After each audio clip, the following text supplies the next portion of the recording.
This edition of the Wrestle-Cast is dedicated to the memory of Bobby the Brain Heenan.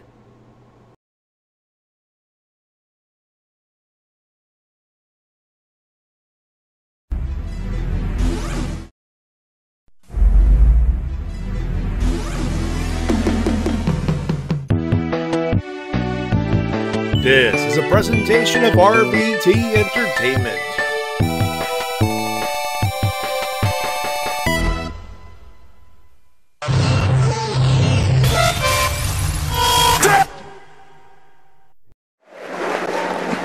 We get paid for this, right? And then I'm drinking. If you wanted to be in the garden, it's almost too late. But you can't sit in your shorts at the garden. You know the rules. How long have you been married, sir? 21 years. You realize on your wedding night, if you'd have killed her, you'd be out now? Andre, what about that final lesson? You don't understand, do you, dummy? I do the I'll talking. conduct these interviews here if you don't mind. Oh, maybe I will conduct them. How do you like that? You listen to me, you go to the top. You don't listen to me, you're never heard from again. Hey, hello, ladies and gentlemen, and welcome to the Wrestle-Cast, presented by RVT Entertainment on thebrokeninfinite.com, Podomac.com, iTunes, and wherever else we find this fine audio recording. This, and of course, we're live here on RVT Entertainment's official YouTube channel. My name's Matty Jay, that is TWK. Hello, ladies and gentlemen, I am TWK of TWK Reviews, and I am, of course, here to entertain you. And, what a rough way to start this week, eh? This is, yeah. Bit of a rough week. Rough Monday. Rougher Monday than anything else. But hey, we made it. It's Friday. Let's shoot the shit about professional wrestling. Friday, get Dave. on Friday. Also, Gizmonic going, he's upgrading his computer to Windows 7. Fuck off. Windows 8, bitch. I can only go back to Windows 8 anyway. I thought he was talking about Mike Shaw when he said that. That no explains idea, it. to be honest. Hmm? No idea, to be honest. Anyway. Hey, we're not alone here. This is, this is going to be one of those things where we need a little bit of help. We just need a little bit of help. We finally have a pay-per-view to talk about. So to celebrate, we got ShintigerCurl. Hey guys, what's going on? It's me, ShintigerCurl. Wait a minute. I know that voice. That is not ShintigerCurl. Yes, I am. No, wait a minute, no. I recognize that smell of desperation, that smell of just needing attention all the time. You're James Ellsworth! No, I'm not. I'm ShintigerCurl. Wait. If you were ShintigerCurl, you'd smell like KFC, but I smell Popeyes. Yeah, also, I smell... Wait, hold on, time out. Why do I smell Carmela's perfume? Guys, I don't know. I'm ShintigerCurl, even though I'd like to know if my winners this week is going to be James Ellsworth, because he's awesome. Yeah, it's James Ellsworth. Yeah, hold on. Let me try to Dave the Chin. Dave! Ow! Stop it! Stop hurting me! Oh. Are you kidding me? I missed your fucking chin. You have no chin. You are James Ellsworth. Ellsworth, if you don't leave right now, we'll get the Juggernaut in here. Okay. I don't want him. He's scary. Can I at least get some burgers from Whataburger? No, you can get burgers from McDonald's. No! I don't want those burgers. They taste like crap. Come on. Hey, it's either that or Burger King. Take your pick. No! I'll go to McDonald's. At least they have Happy Meals. You're not allowed to get a toy.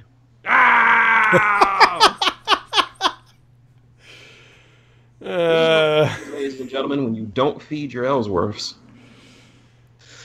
How you doing, Shin? I'm doing good, aside from some uninvited... No, you don't get a toy, James Ellsworth!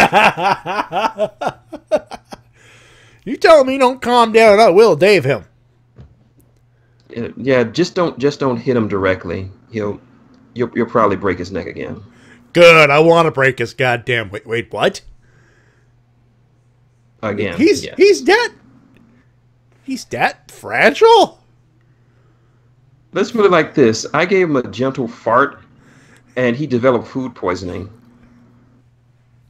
And he wasn't eating. Okay, then. Anyways, fuckers more fragile than most wrestling referees. Yeah. Anyways, Shin, how's your neighborhood? Yeah.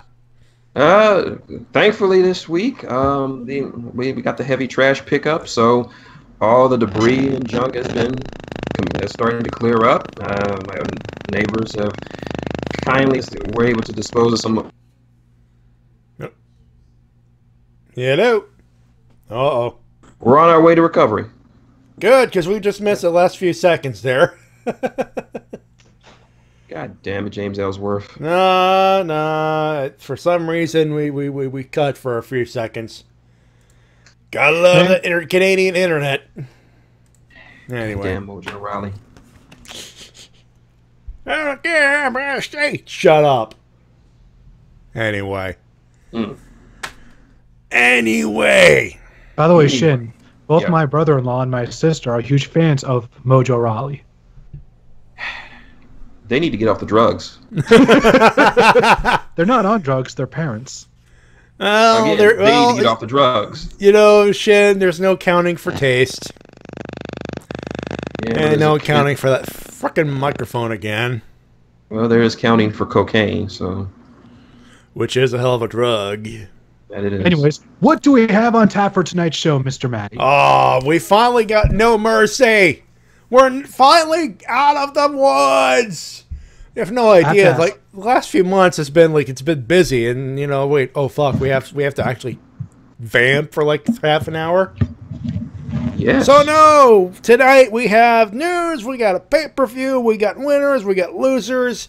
And we finally have Chikara to review. They found up the full videos. I watched part 2 and 3 this week. Good. Did you? I have not seen them, but you could spoil at this point. I'm beyond the barrier, but I'm just curious as to what the results were, to be honest. And of course, before we get to, of course, we also have in the second segment emails and comments. You know the deal. Yes, we do. And before we do all that, I need you viewers to do something. What? Look at this photograph. I'm late for the Skype call for 5 minutes because of family, and this is the shit I get. You created them. Fuck you. Yep. You did that. What country are they from? Canada. Hey, Matty, we have to take shit because we created John Bradshaw Layfield. You have to take shit for creating Nickelback. Yeah, we have to eat shit for Celine Dion and Justin Bieber. Fuck's sake, we've had enough. We know. Don't forget Bryan Adams. Bryan Adams is okay in small doses. You know, we've apologized enough for Bryan Adams at this point. Is that a South Park reference? Yes, it was. Dude, you set me up for that, dude. You know that. I was glad you did. I'm glad you did. And I know it's not the actual quote, but fuck you. I'm at this point, let's move on. Hey, speaking of Canadians, here's someone I'm not going to apologize for. My guy, my boy. Ladies and gentlemen, clip of the week. Promo of the year. Yes, you heard me. Not Kevin Owens. Kevin Steen. Yep. Take a motherfucking listen. I'd like to apologize to all of you, WWE Universe, to WWE management, and more importantly, a genuine, heartfelt, sincere apology to the McMahon family. I can also say with complete sincerity, Shane, you had it coming. This is all on you, Shane. You made me do that. You made me attack your father. You made me want to headbutt his skull off his shoulders. You made me want to punch and kick him like he was a garbage bag. You made me want to crush his ribs. Shane, it was you who disrespected me. First, it was you who disparaged the good name of Kevin Owens. You made me want to obliterate your father because in my mind, I was obliterating you. I have nothing but respect for your father. And when I shook his hand and made a deal that if provoked, I could beat a McMahon senseless, I knew he's a man of his word. But all of a sudden, he became you. All of a sudden, I was looking at you.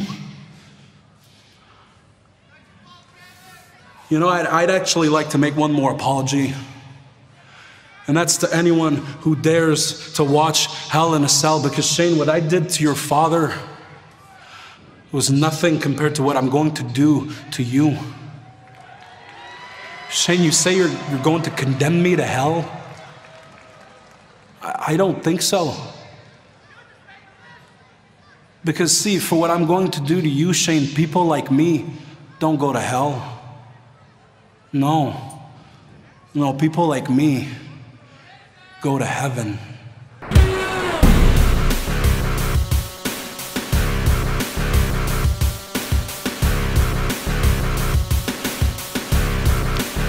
You folks have no idea. None. I'm so pissed off there's no 8-bit version of Unsettling Differences. Because I'm not your friend, and you're not mine. It was just... Because this would fit so well in this segment, it's not even funny. I've said it before, and now it's appropriate to say it again now. There is no Owens, only Steen. That's Kevin Steen.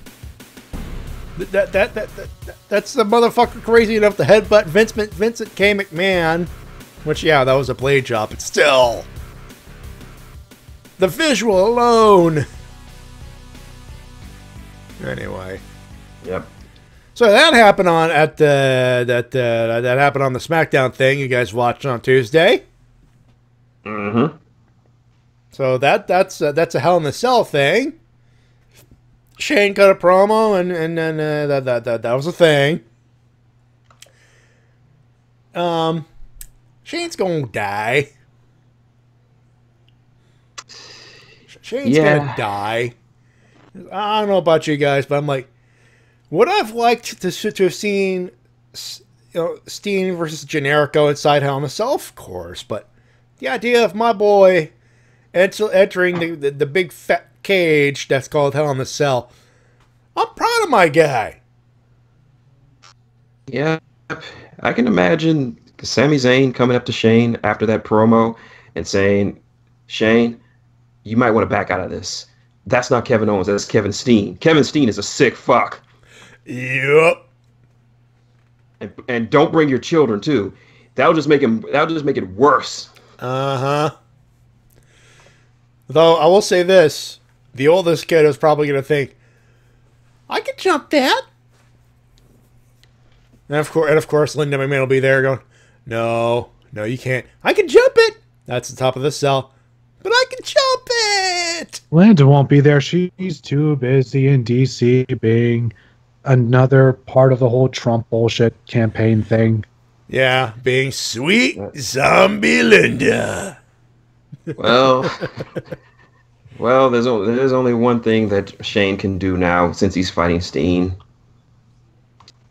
He needs to talk about those goddamn Nike Jordans. Every time, ladies and gentlemen. Look at my shoes, Dad. I'm dancing. Look at my shoes. Stop it. You wanna dance, pal? Oh, you better stand back. Oh God. So, obviously, we started the week with probably the roughest news we could think of. I mean, it happened. We broke the news on Toka Riffs when we heard. Yeah, it happened the news. Sunday. I believe at literally like 6:45 p.m. 6:45, and news started to come out around 9 o'clock. And we have to say goodbye. It's been done. Bobby the Brain Heenan Yeah, I believe Jim Ross was the first person I saw break the news. Yeah, he was. I think that was the first official tweet. And you heard the beginning of the show, and of course, for those wondering what the stinger is this week, I found the good Bobby the Brain Heenan promo. And there was a ton of them, but there was one from the AWA that was actually that was awesome. So that'll be our stinger this week. And also recommend everyone going and watching his Hall of Fame speech because it is absolutely amazing. And he inducted someone else. He inducted Paul Orndorff the next year, and that was amazing as well. Then again, that's WrestleMania 21. That was a great induction ceremony. That it was. Yeah. The only thing I love about Bobby Heenan's promo is that it is about his induction speech is that completely unscripted, just straight from the heart, and just really hilarious. And it is amazing. It's absolute. That's Bobby Heenan in a nutshell, right there. And this is like even in those like 2004, it was still like just fresh, like right off of his first cancer surgery. So like, unfortunately, only got worse from there. Yeah, by the time it was a case of like I remember him during one time. I believe it was like in 2005. He actually showed up to commentary for a match in TNA. Yeah. I remember him doing the commentary and the weapon being used, and he started just yelling at Mike Taylor, going, "That's a foreign object. What did I teach? Did you not learn anything from me?" And I just love the fact that even though he had this cancer and just deteriorating his body, you could just tell physically that he was just getting worse. Just he never let it show. He always the body was deteriorating. The mind was as sharp as ever. Yep. Yeah. And I get the feeling that brain was as sharp as it was, even without the voice. And that's the crime right there, is that the last few years we've lost that voice. Yeah. Shame too. And it's really cool. Like he even did like commentary for Showdown Legends of Wrestling, which is a terrible game, but like he had commentary from him, Shivani, and Zabisco. Classic Nitro trio right there. Yep. Yeah. Just think, man, if the cancer hadn't taken his voice, just think we could have had Bobby the Brain Heenan and Corey Graves on commentary, maybe for one night. That would have been great. That would have been awesome. Although we did get one last WWF match with Classic Heenan on commentary, the WrestleMania 17 Gimmick Battle Royal. Oh yeah, that's what made that thing so enjoyable. Him and Mean Gene doing that fucking Gimmick Battle Royal. Goddamn. But I agree, Hairball. Fuck cancer. Fuck you, cancer. Yipper. Eat a dick, cancer. Fuck cancer. And fuck the Nick Channel when I'm thinking about it. There we go. Yeah. And someone else who can get fucked, it's whoever wrote Jinder Mahal's promo this week. Oh my god. Can we... Okay. Last week was just a perfect balance of, hey, let's just laugh at him and let's get some heel heat. You doubled down and you shouldn't have, because fuck's sake, Last that week was full a bit on questionable, but this week, as you said, they doubled down and it got so uncomfortable, the crowd actually chanted, "That's too far." When the fuck has a wrestling crowd ever chanted, "That's too far"? When? I can't remember. The last time... I mean, maybe the one time on that Chikara show, but even then, now it's like, yeah, no. When a crowd says, "That's too far," yeah, that's too fucking far. And I feel bad for Jinder and the Stings because they're taking a lot of heat, but to me, all the heat should go on the writing, the agents, and Vince McMahon. This should go on the writer, because Jinder was the guy who read your fucking script, asshole. The writer, the agents, and Vince McMahon. Vince McMahon should be getting the heat for this. Vince McMahon has been listening to too many motherfuckers saying, "Oh, we should go back to the Attitude Era." Does any of you fools know what the writing was like back in the Attitude Era? Cocaine. That's where it was. No, the cocaine was the 80s. The LSD 90s, then. What the fuck? No, the 90s were Monster Energy drink. Okay, Vince Russo. Yeah. Yeah. No drugs, just Vince Russo. Oh, Evil Rev, that sucks. Oh, no. Fuckity. Fuck. Ah. That's fucking terrible. I'm sorry, man.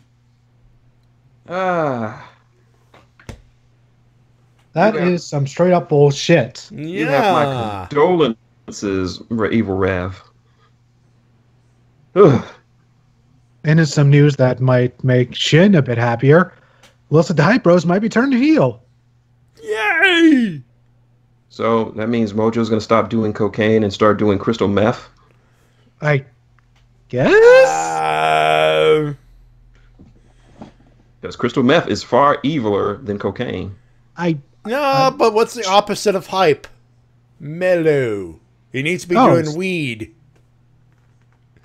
Or heroin. No, weed. So that means we got to bring back Jack Swagger and RVD? Well, if you spend an exorbitant amount of money on 2K18, when you pre-order, you can get RVD, as well as Batista, and 2006 John Cena, and 2010 John Cena. That doesn't sound too bad. That doesn't sound too bad at all. But you have to spend a lot of money. Yeah. Like over $100. Damn. And I can't spend that much money, not now. Me neither. I am not getting that deluxe edition. I'm just going to wait for them to be DLC. Anyways, we will talk about more of that later. Anyways, looks like we have AJ versus Corbin versus Dillinger at Hell in a Cell. That seems to be what they're building towards. Yeah, which makes sense. If nothing else, this is putting over Ty Dillinger, which I'm not opposed. Yeah. I mean, you got AJ Styles. Yeah. That says enough. Then you got Baron Corbin, who, despite the heat that's on him right now, looks like he's on the track to going into the main event scene pretty soon. Well, let's put it this way. He's good enough. Yeah. That, pair him with a couple of good wrestlers, he'll hang in there. He'll give you a good match. You don't have to drag him, but, There's only one thing that worries me about Dillinger being in this feud is that he's going to be the fall guy in the triple threat match so they can take the title off of AJ without him getting pinned. Yeah, that is an issue. That is an issue. We will revisit it once we're in October, because that's where Hell in a Cell is going to happen. Yep. And, but for now, let's be happy that Ty Dillinger has something to do. Yeah. Yes. By the way, guess who returned this week to SmackDown? Charlotte Flair. Yeah. Yes, ma'am. And full-on babyface. And she became the number one contender. Yep, and she became the number one contender in the main event. Oh, the yay.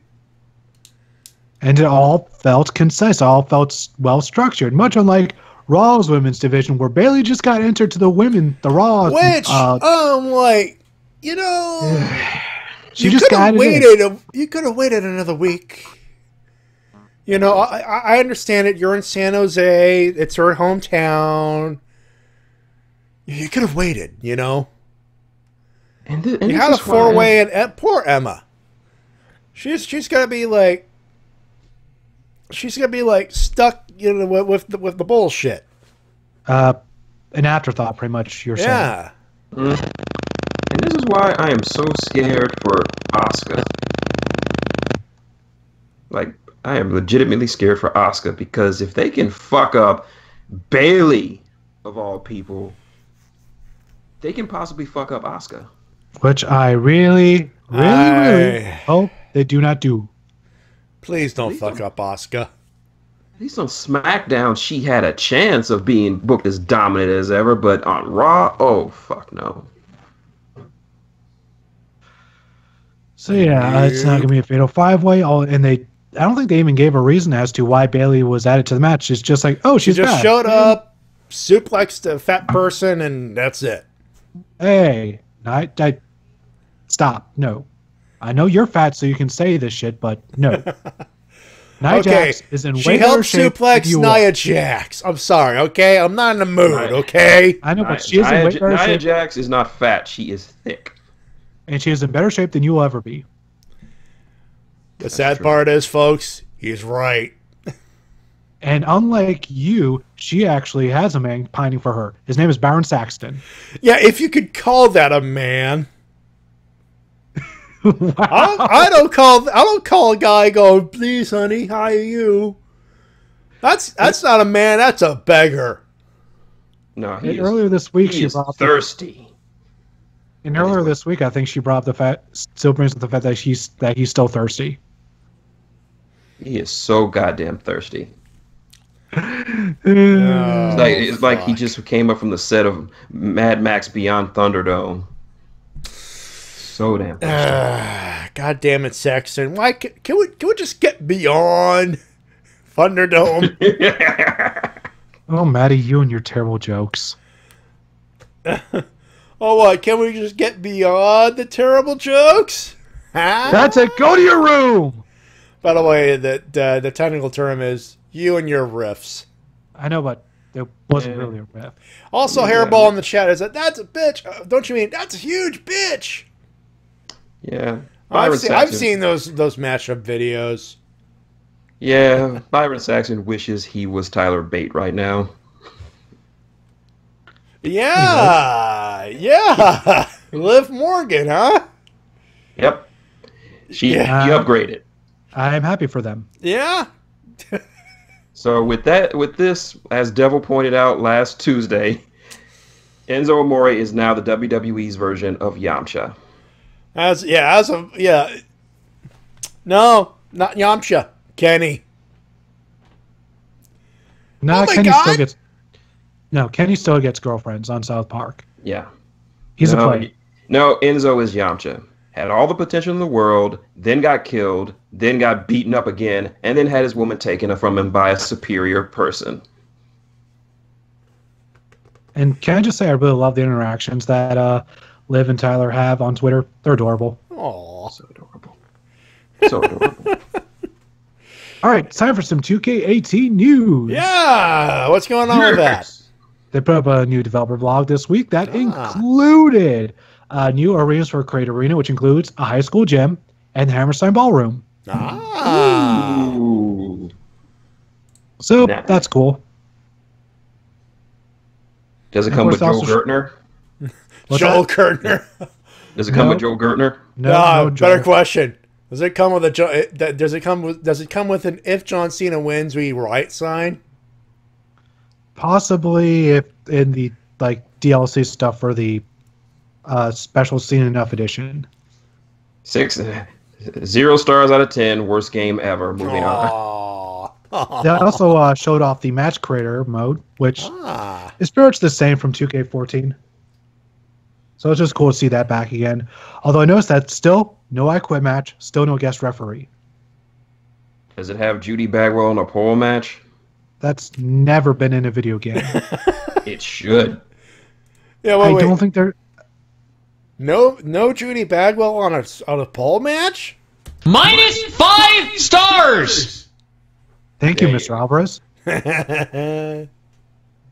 Moving over to Lucha Undergrounds. Dante Fox defeated Tejano after Famous B accidentally distracted Tejano because he thought that a 2 count was a 3 count and prematurely announced Tejano as the winner. And Dante Fox took advantage of this. Mm-hmm. Yep. And now Famous B is going to get fucked up next week. Yeah, he pissed off the wrong motherfucker. Yep, because the Ultimate Lucha Tres, Tejano versus Famous B. And if Famous B wins, he gets Tejano as a client. If he loses, he dies. He's just gonna die, basically. Also, you said Lucha on the ground, and of course I was watching Running Man on the way home. So obviously, Lucha on the ground, Lucha on the ground.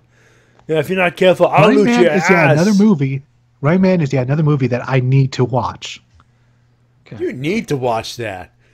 Yeah, you need to loot. If you're not careful, I'll loot your ass, and you'll be on the ground.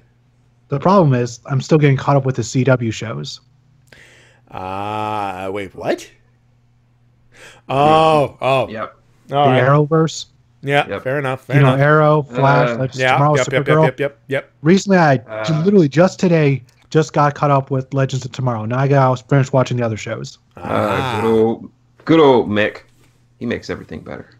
That he does. And I like the Prison Break reference he made. They made a nice Prison Break reference with him and Wentworth Miller. Yeah, that's right. And that's the little thing they slipped in there. I like it. Supergirl, call me.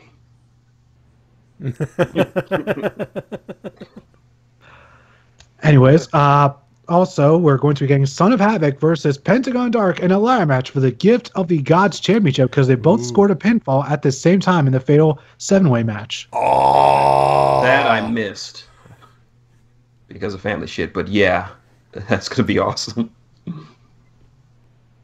So yeah, we're going to be having a ladder match. And also, Ultimate Lucha Trace is going to be 4 weeks long. Fuck, and like 1 hour each? I would assume so. Fuck. Oh, that is delicious. I'm guessing that's just their way of trying to, I guess, buy time until they have to start filming the next season. Like, that's the only reason I can assume What's the deal with that, by the way? I still have no idea. I'm assuming that's why they did that. That's why they had the break. Like, from out of nowhere, that break that happened for like 5 months. Yeah. I'm assuming all of that was just for them to buy time to finally find some sort of deal to or get a budget for the next season. I would assume so. And all this does is just dick over Ricochet. Oh, and apparently Evil Rev hasn't played a new game since 14. Well, you'll find the gameplay has definitely been improved since then. Mm-hmm. Oh, there's one thing that about the WWE title that I really don't like what they did. If you've, Matty, you have recently bought a replica of the WWE title, right?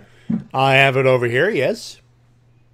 If you could put it on screen for our viewers, get it nice up close to the screen, and you can notice all the little things in it, like of the center plate, like how the title sort of has like. This is gonna necessitate some setup here, so cut me off guard with that shit. Like, sorry about that, but you already had your camera set up like before the Skype call to show up. Well, yeah, but that's because I just put up the camera. I didn't have anything ready on OBS here. Oh, whoops, sorry. Yeah, I know how hard that shit is. Here real quick. Damn you! Live, everybody. Live Wrestle-Cast is awesome. Almost as awesome as I am at Mario Kart. God damn. God damn you, Randy about Orton. that real quick. Jesus. I want to say we mentioned it last week, but I'm not sure. No, I don't think we did. Oh, yeah, I don't think you guys did. Yeah, Randy Orton's been kicking everyone's ass at Mario Kart. You really need to make a button for that video, T-Dub. I hope they make a video of him playing Mario Kart. That would be awesome. No, I mean a button for that video for Mario Kart, that song. All right, so yeah. Also, yeah. Tell him about. I was gonna say tell him about that. By the way, I had to mute my mind because I was away from. Well, there it is. There's my replica. By the way, this is the Toys R Us version, but it is accurate. Oh, I thought you got like a foam belt. Nope. No, it's the Jax one. You know, the big one on the big box and everything else.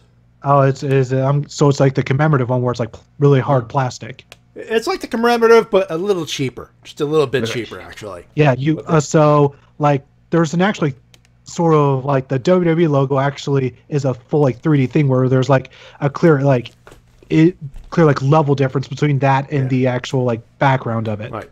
Here's a pen. Here's a thing. Mm-hmm. You see it? Yeah, you see actual 3D thing. It does not look like that in the actual video game. No, it does not. In 2K17 or 18. It looks a lot flatter in the game. Ew. I noticed they did that to this belt and the spinner belt.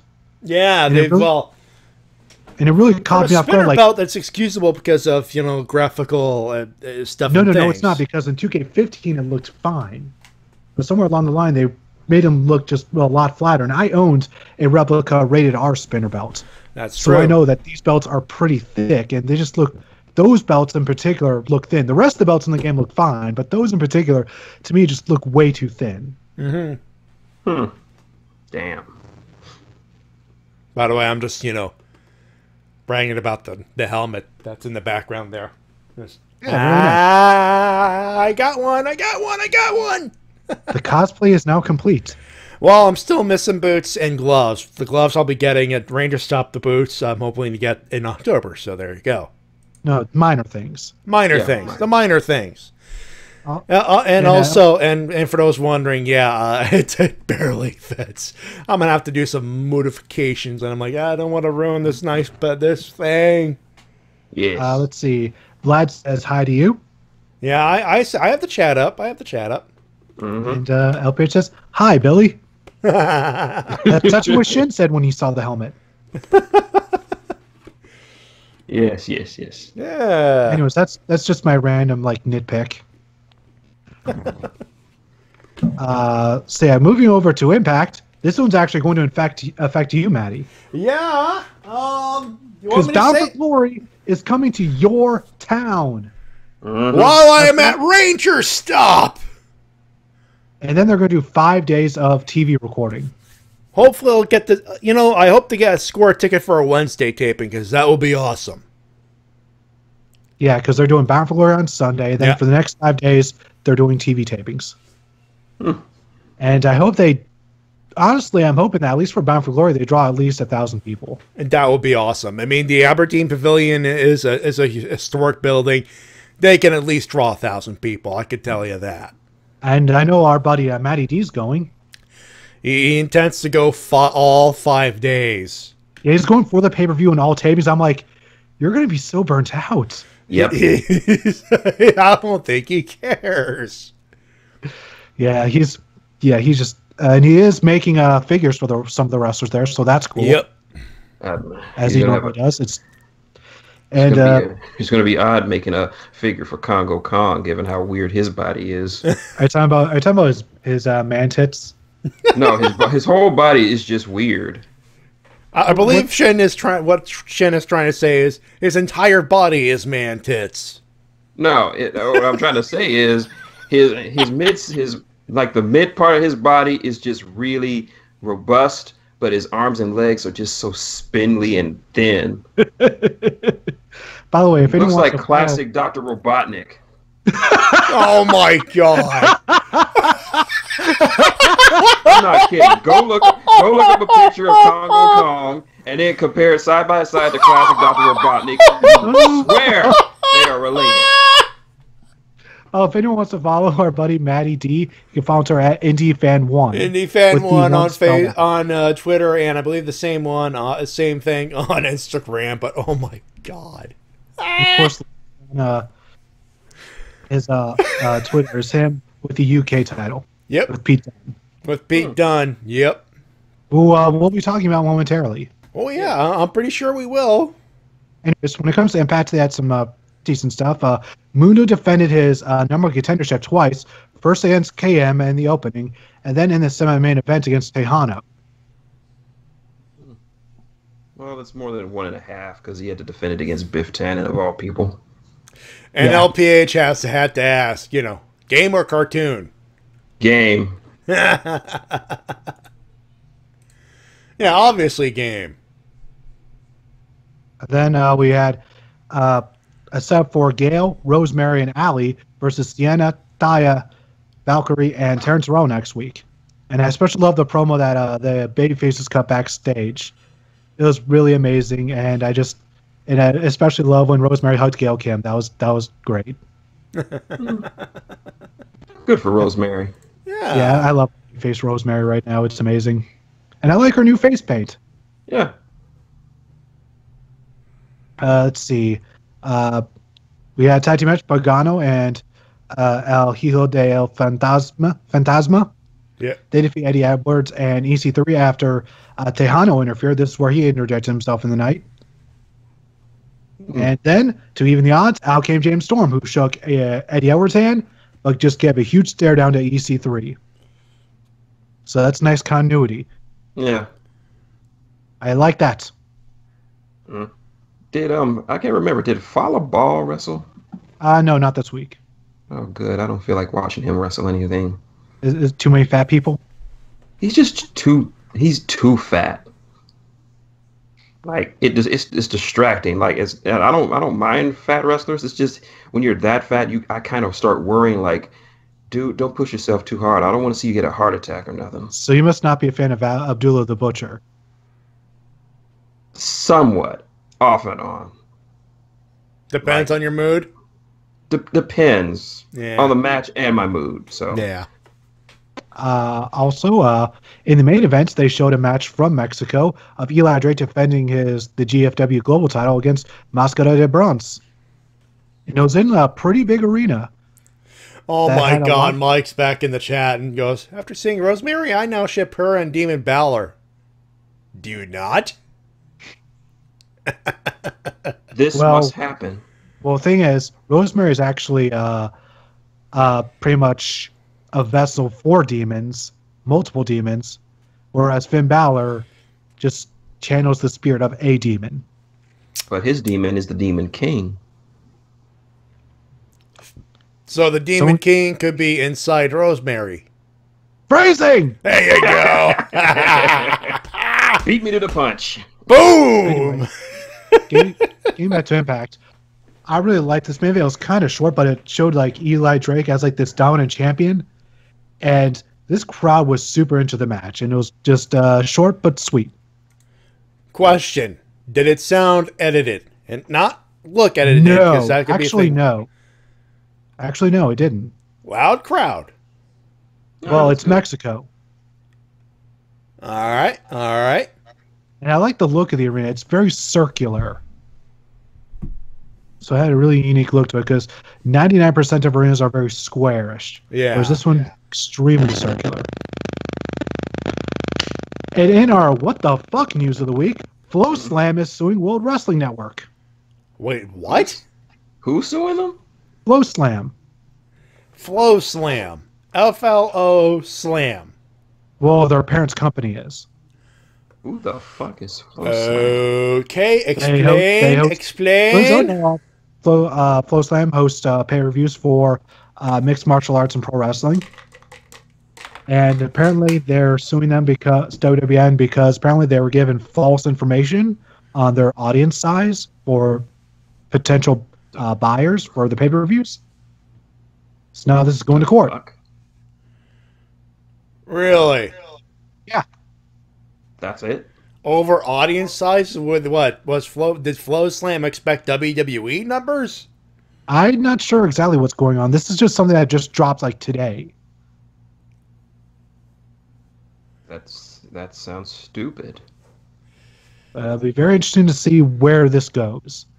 Someplace Also, Mike stupid like Shelder, that. and my work here is done. What do you mean your work here is done? Well, you didn't do anything here. Deny.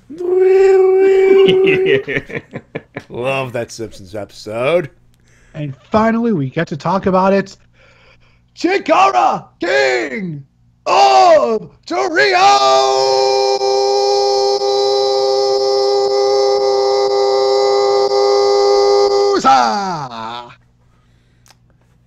We have our own Gavin loudspeaker, and it's TWK, bitches. He has a combination of Gavin Loudspeaker and Vlad Radinoff. Because I am a party czar. Because I always know where the parties are. Aha! Vlad was on his top game for this weekend.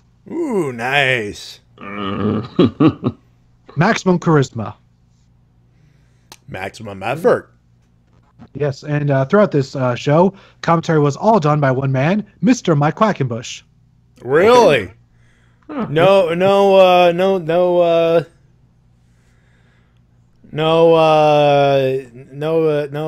color commentary, no nothing? Nope. Wow. I would have thought like Bryce would have joined him at least for some of it. You would think that. Strange. Anyway, explaineth what happeneth, good sir. Mm-hmm. Well, night one, full of trios preliminary matches. Mm-hmm. On night two, we had Quackenbush versus Kid with World of Sport rules, which was the most technical match you will ever see ever. Wait, as in 1, 2, 3, Kid? No, Johnny Kid. Oh, okay. I'm about to say. Yeah, Johnny Kid from UK wrestling legend. All right. It was super duper technical. It was so technical that Zack Sabre Jr. was getting a boner and he had no idea why. You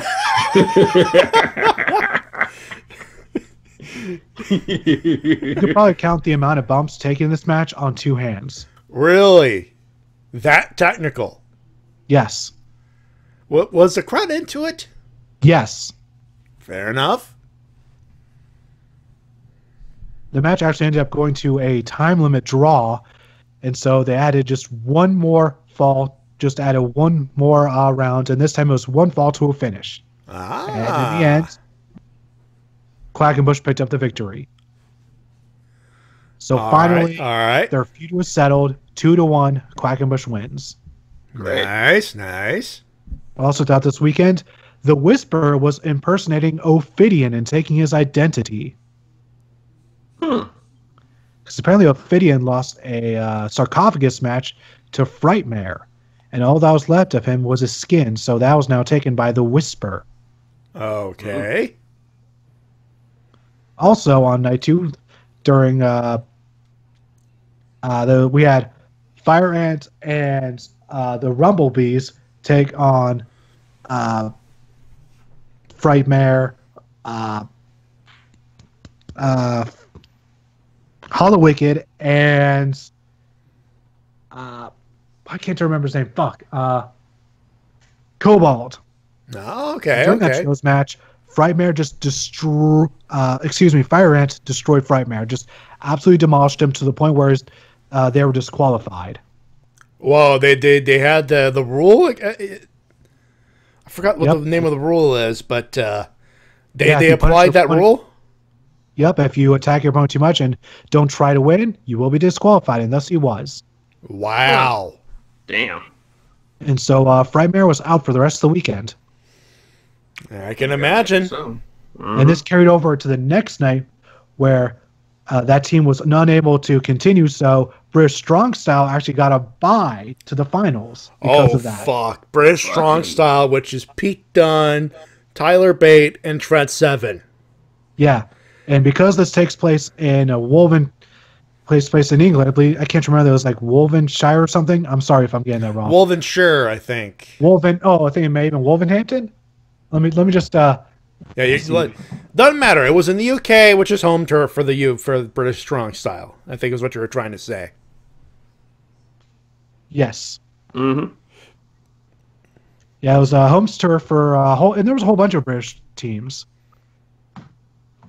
Throughout the whole thing. Wolverhampton, there we go. Wolverhampton. Aha. Educating myself.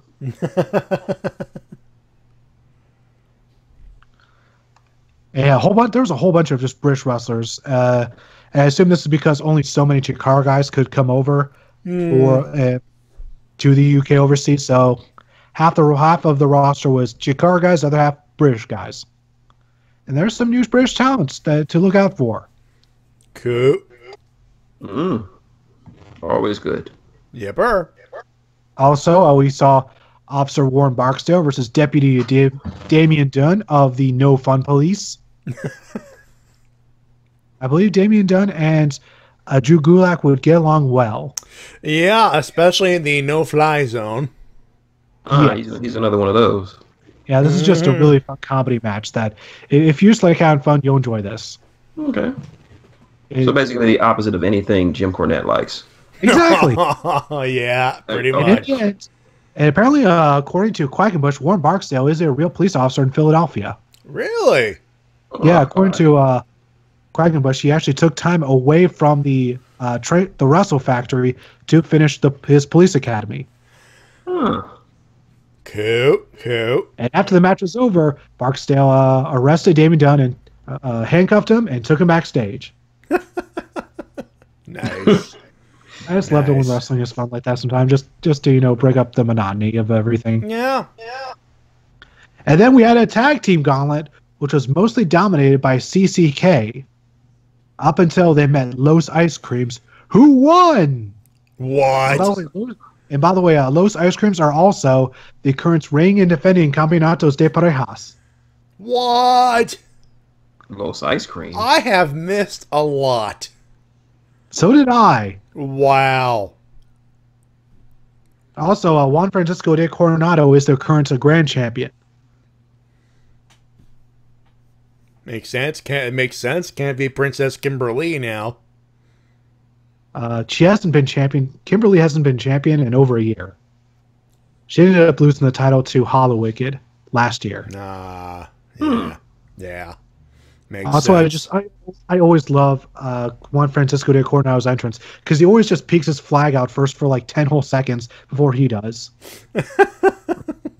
Also, while he was making his entrance during the second night, he just looked at a fan in the crowd, and the fan just stared Juan in the face and just went, "Boo! Boo! Boo! You suck! Boo!" And during the whole time, like, Juan did not break eye contact and just kept sneering at him, and then just turned away and started walking.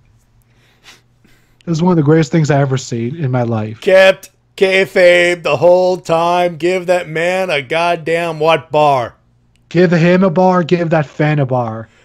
Both men give him a pair of cases of Coke. One for that guy, the other guy, and one for the fan. All the bars. All the bars. Anyways, quote unquote, Obsidian ended up winning the Evaluadores tournament. And the finals of the tournament ended up being Team Sendai Girls, who went up against British Strong Style. And holy fuck, as usual, both teams brought it. I would imagine the Sendai Girls, Japanese Joshi, British Strong Style. I mean, Pete Dunne himself is a motherfucker.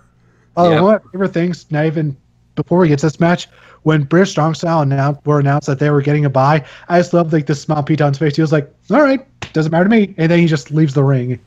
And then the crowd was chanting, "Match of the year! Match of the year!" Anyways, getting to this main event, holy fuck! Like I said, just the King of Trios main event always delivers, and this is no different. Just so many moments where you really do believe that this is the end of the match, but no, great false finishes that are believable, that are great. I love it.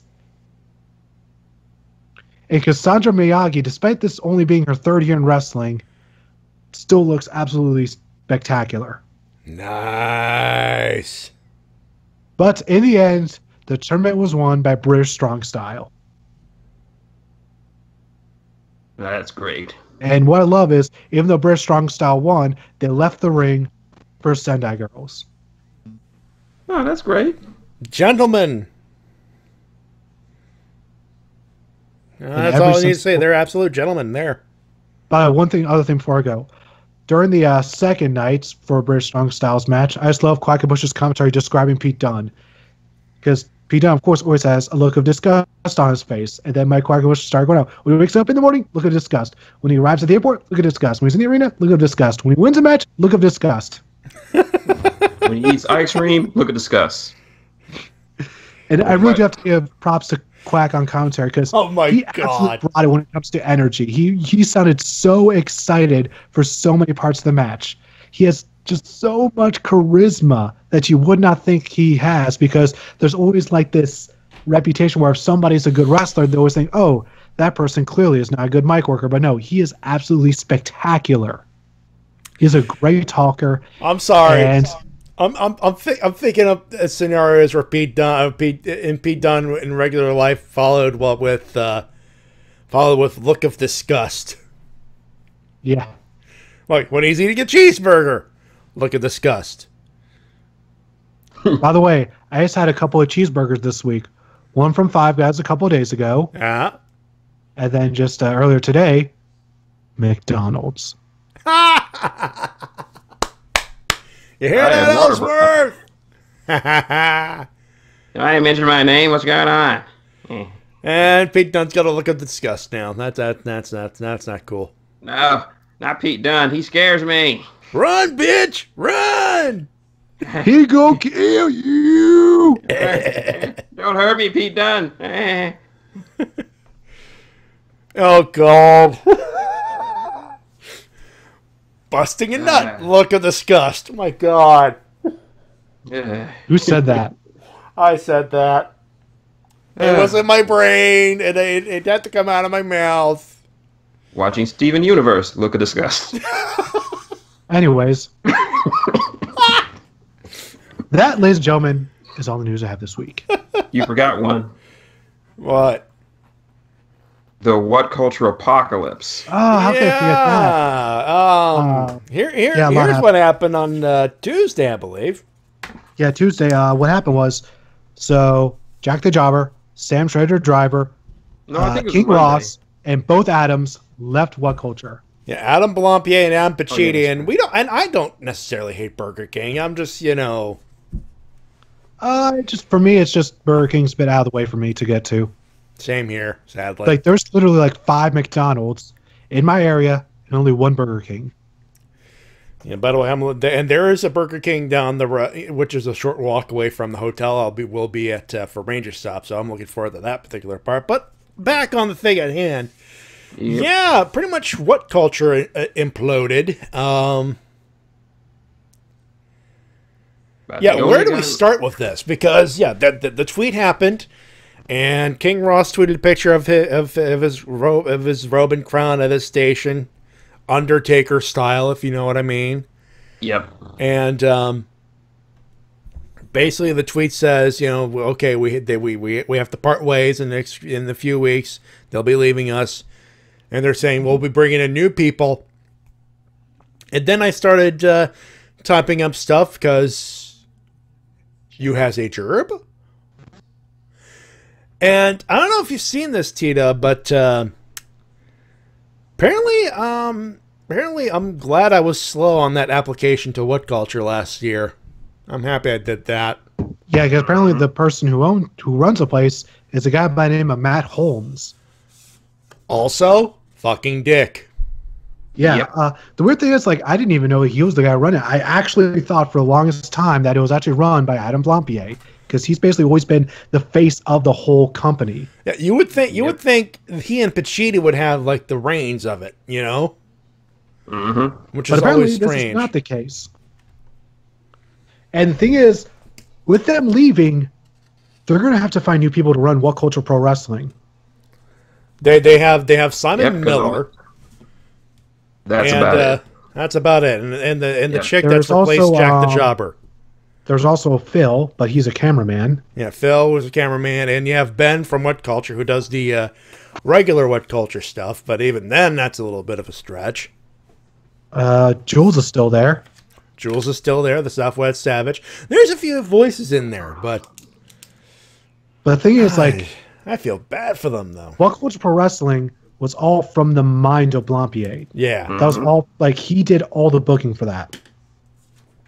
So, without him, what the fuck is going to happen in a few weeks? Especially considering who just became the What Culture champion.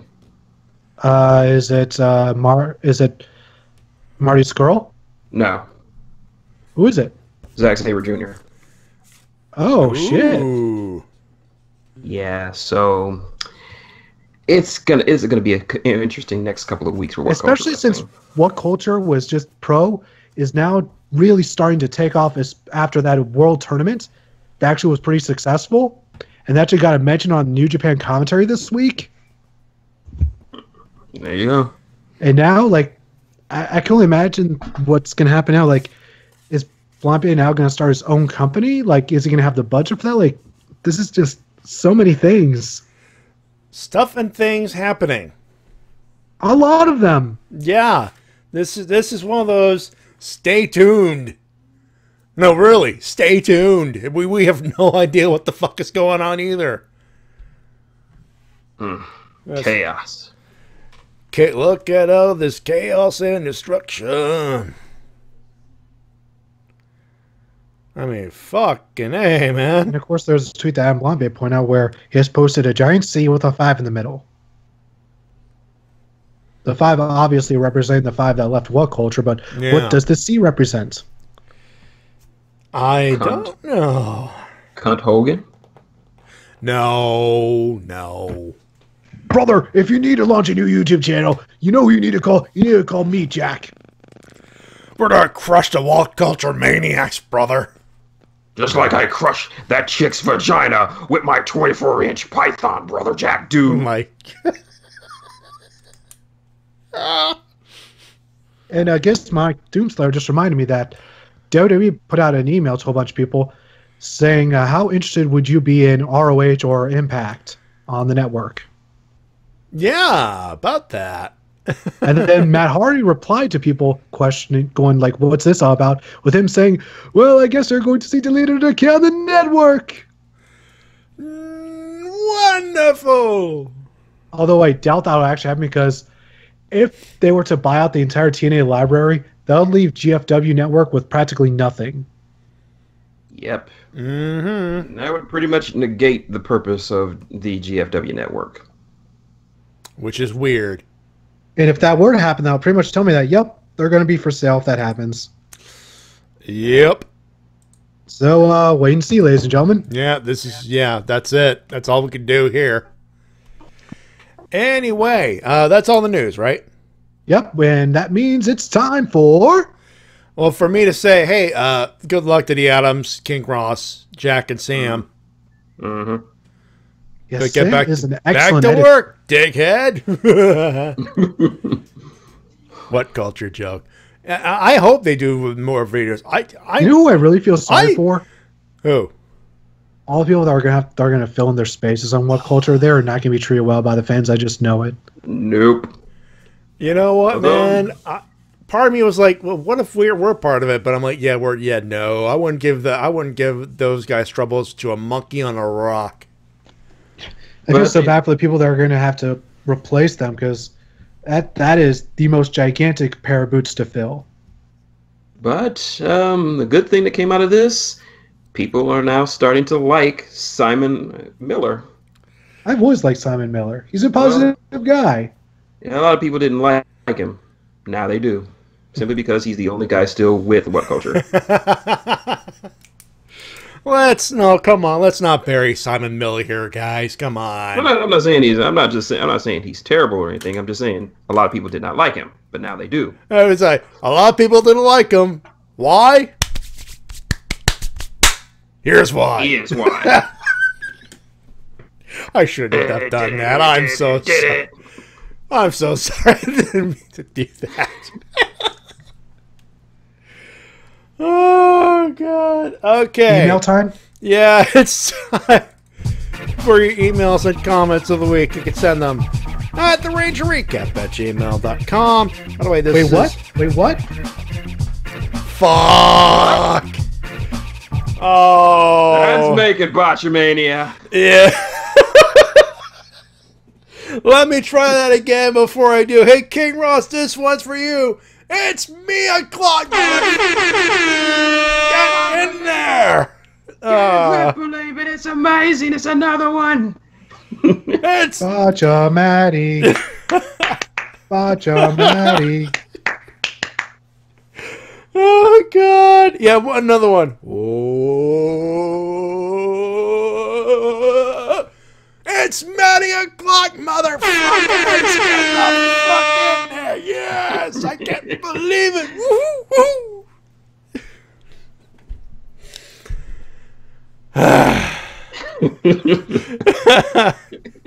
All right, where can they send the emails if they want to Let me try the whole goddamn plug all over again. It's time for your emails and comments of the week. You can send them at thewrestlecast@gmail.com. There you go. Oh, man. I needed that. I honestly needed that. Hey, by the way, this... See, this is what happens when you have to plug Ranger Stop. That's what happens. By the way, this episode, of course, every other episode is brought to you by Ranger Stop, Superhero Toy and Comic-Con. Ranger Stop 5. They're about to announce guest number 19. They're about halfway through their goal of getting a whole lot of people to talk about Ranger Stop 5.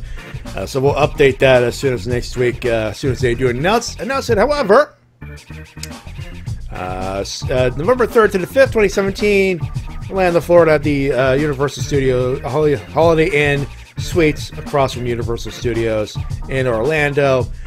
They got the 90s party. Damn right we're doing. By the way, bit of a spoiler, but Easy and I, we're wearing DX shirts.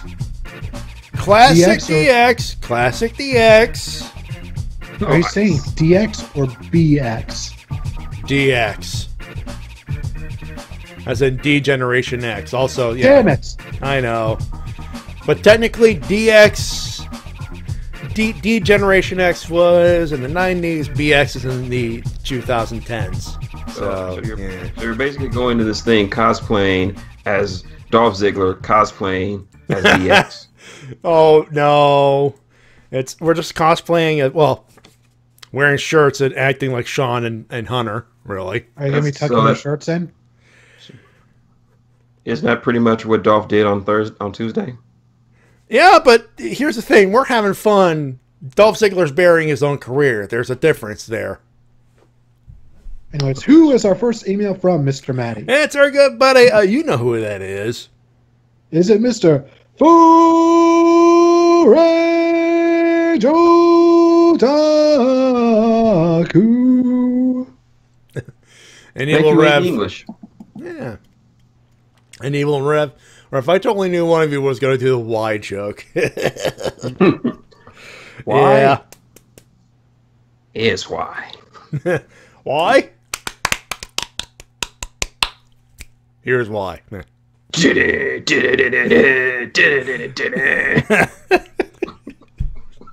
is why we have shit for this. Hello, Wrestle-Cast, says Fred Turtaku. It's a sad week in wrestling, but mostly in the world. First of all, 5 pillars of what culture left the building. Blampier, Pacini, Jack, King Ross, and the Shredder, Sam the Shredder. Best of luck to all 5 of them.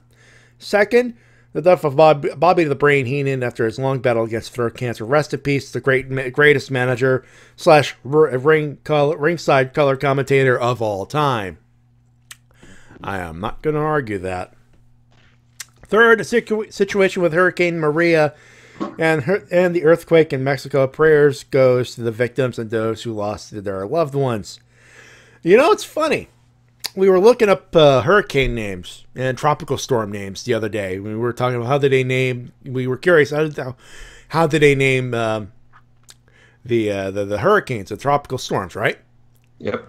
We looked up there's an almanac page, and they have like a list of names for all of the tropical storms for 1 year. They already have them predetermined and everything else. And it's all alphabetical. So right now we're at Maria at an M. If it ever goes up to a V, guess what name it is? Vader? Vince. Yeah, there is the small, albeit small chance of Hurricane Vincent Kennedy McMahon. Wow. No joke. Although that was a joke, but yeah. But that's legit. You could check it out. How they name hurricane names, it's up there. Yep. Hurricane Vince. You know, somehow there would be a hurricane in South America or whatever, and it's Hurricane Vince. In the faint background, you hear, no chance. So that's what you got. Ba-bum, bum, ba-bum. And every time someone does a weather report on Hurricane Vince, Vince just struts out on camera. Yeah, and the hurricane itself has like the billionaire strut. Talking about me, aren't you?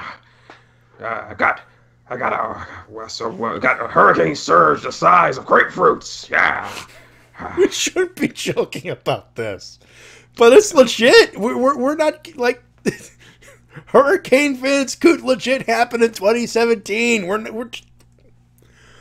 It's a fact. Check it. We're just making fun of the fact that a hurricane might be called Vince. I'm a wrestling fan, so we're making wrestling jokes out of it. It's to be expected. Yes. Anyway, time to talk about the upcoming pay-per-view, which is No Mercy. To sum it up, there's 2 big marquee matches, Lesnar Brawny versus Cena Roman, and the rest is Okay. Whatever. It's time to preview this one. Pre-show confirmed by WB Twitter. Apollo Crews versus Elias Sampson. I expect Elias to smash a guitar and never draw a dime on Apollo. Elias wins. Sorry, Apollo. Cruiserweight title, the realest guy in the doghouse versus the king of the crowned jewels. So, to sum up their feud, insert kick in the dick reference. You know, how do we do Vegeta's he kicked me in the dick with the English accent? We need to do that. Can't do it. I can't do it. I can't do it. He kicked me in the dick. Why? Why does he keep kicking me in the dick? I have an idea. If you say punch him really hard, I'm gonna kick you in the dick. Anyway. Neville better kill Enzo in the ring like Shinsuke will do the Jinder on Hell in the Cell. Yeah, I saw that promo. Whoever wrote that, go fuck yourself. What he said. Not Demon Balor versus Axel Mulligan. Huh. That's a nice name. That's a good joke name. I don't know I don't know why they keep doing the feud and why did Goldust turn face after his feud with R-Truth? What the fuck? Whatever. Balor wins this feud so he can move on to do better things like the Universal Championship. Raw tag belts, 2/3 of the Shield versus the Snack Bar. We get it. We saw facing each other last week, week after week. Please pick a team and move on. No wonder I turned off Raw recently. Same old. Don't really care. I don't really care about who wins really. Intercontinental Championship, Miz Annan versus Jason Angle. Sorry, Miz, but I believe JJ will be in the new IC champ. All right, fair enough. Fatal 5-Way for the Women's Championship. Emma, Nia Jax, Alexa Bliss, Sasha Banks, and Bayley. First off, good to see you back, Bayley. Second, how did she get inserted into the title picture? So the winner is, Wheel of Destiny. Turn. Which of these 5 women will be a champ at the end of the turn? And it lands on Alexa. Oh, God. Oh, what are we looking at? Vince McMahon's personal harem.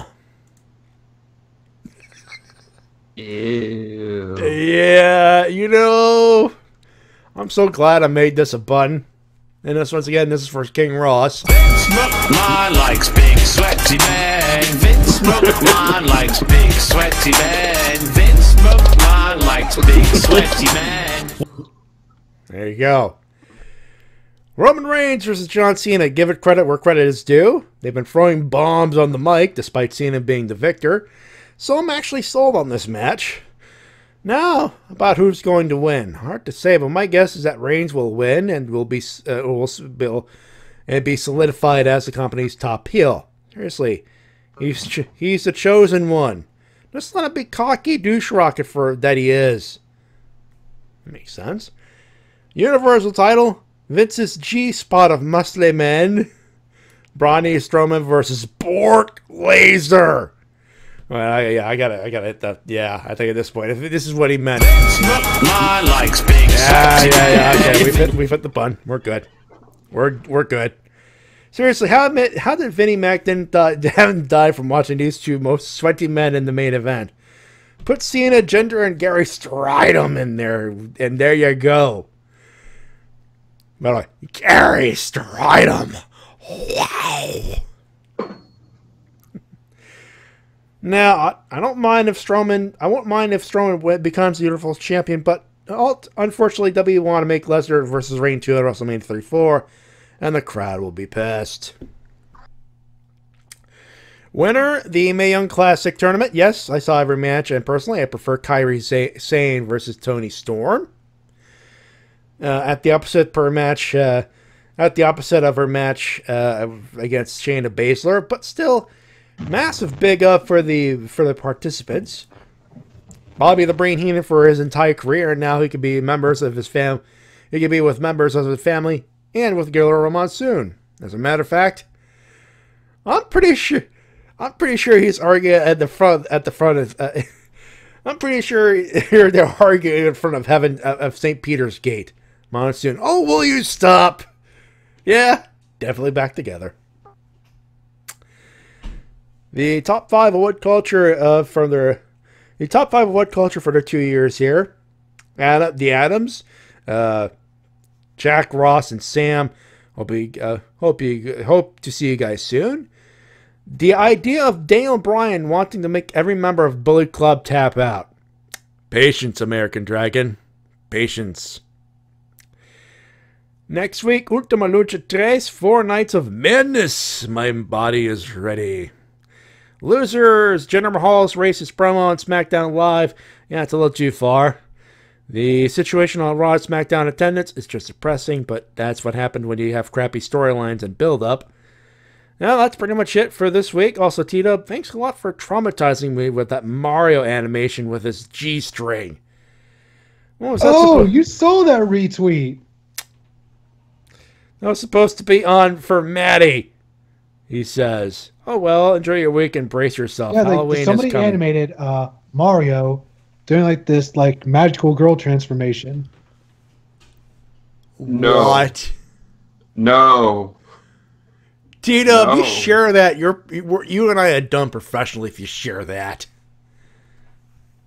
We do. Our eyes do not deserve that. Matty, you love magical girl anime. I have no words. See, ShintigerCurl is speechless. See what you did? I don't want to see this. I have no Me desire neither. to see this. Me neither. It's not my fault that somebody put that on my timeline. And if you share this with anyone, T-Dub, I'll send James Ellsworth over to your house. See, now you'll do what? To tell everyone that you're his cousin. Who would believe him? We don't look anything alike. If he tells enough people, he will. Everyone will. I think you're on drugs. No, I'm not Mojo Rawley. And we're back. That's it for French Otaku, who says Halloween is coming. Enjoy the rest of the week.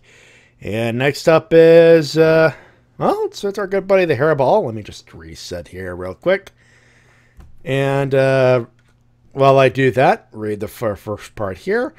And it says, the following Fallen Society segment is dedicated to the memory of Bobby the Brain Heenan. Camera shows the clock tower flags lowered a half mast in honor of the Brain. Views change in the meeting room to a podium setup. And if there was a rip, I present Lord Mortimer, Dark Mortimer. Ladies and jabronis, we are gathered here today to mourn the loss of Bobby the Brain Heenan. But not to mourn the loss, not to mourn. Let me restart again. We are gathered here today not to mourn. I can't talk tonight, Jesus. Can't read, can't talk, what the fuck? Ladies and jabronis, we are gathered here today not to mourn Bobby the Brain Heenan, but to celebrate his life and legacy.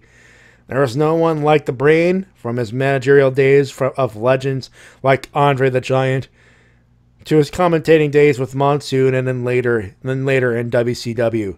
There will never be anyone that can measure up to the Brain. Never. And now, to say a few words, Fat Boy.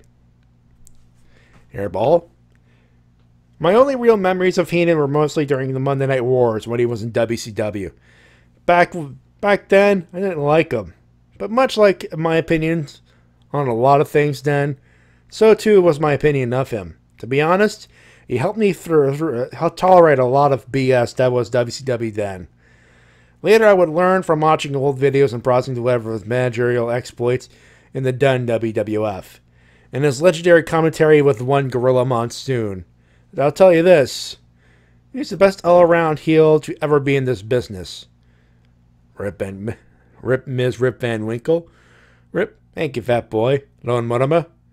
Hey, Cole. This is how you do a heel announcer, you dick. We would usually preview the pay-per-view, but Heenan takes precedence. We do agree on one thing. We knew Lesnar is winning, but make it believable, unlike Joe and Lesnar and Goldberg at Mania. Or else, because you're already on my shit list. Winner, Bobby the Brain Heenan, because, duh, hello. That's it for the Fall Society. Rip, do you have any words? Closing words? Rip goes. God damn it!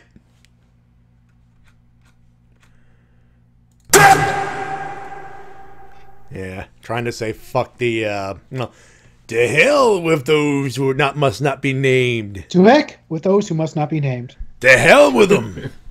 To hell. Where's Hangman? Yeah, where is Hangman? Well, that's all we have him was him being tortured in a warehouse somewhere. Scary. Yeah, I mean, they had to even call in friggin' Curry Man. You know it's serious when you have to curl in Curry Man. Yeah, you know it's serious when you have to go, he's hot, he's spicy, he tastes great, Curry Man! Konnichiwa!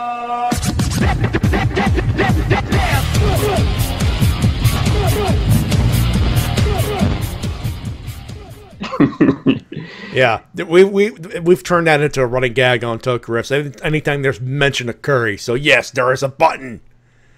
Whoosh whoosh. Hangman. Hangmandos? Hangman, yes. And yeah, apparently they spent $26,000 on that bit. Apparently. On what bit? On on being the like the last 40 seconds or something like that. On just the warehouse? I don't know. Apparently that's what happened. Cody Rhodes said it is what happened. I don't know. You tell me. Next episode better be epic then for that amount of money. Fucking A. Yeah, for that amount of money, they better bring in Cheeseburger. Yes, Cheeseburger's the one who saves the day. Oh my God. Could you imagine if it was? Oh my God. What if it was Cheeseburger or Flip Gordon?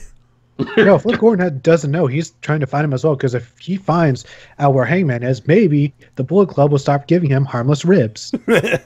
They're harmful ribs, by the way, but you know... I have to ask, will the Grills of Destiny really be harmful towards anybody? Yeah. No, but oh God, dude, oh my God, yeah, don't put him next to Bad Luck Fale. He might actually die. Thankfully, Bad Luck Fale stays in Japan. For now. For now. For now.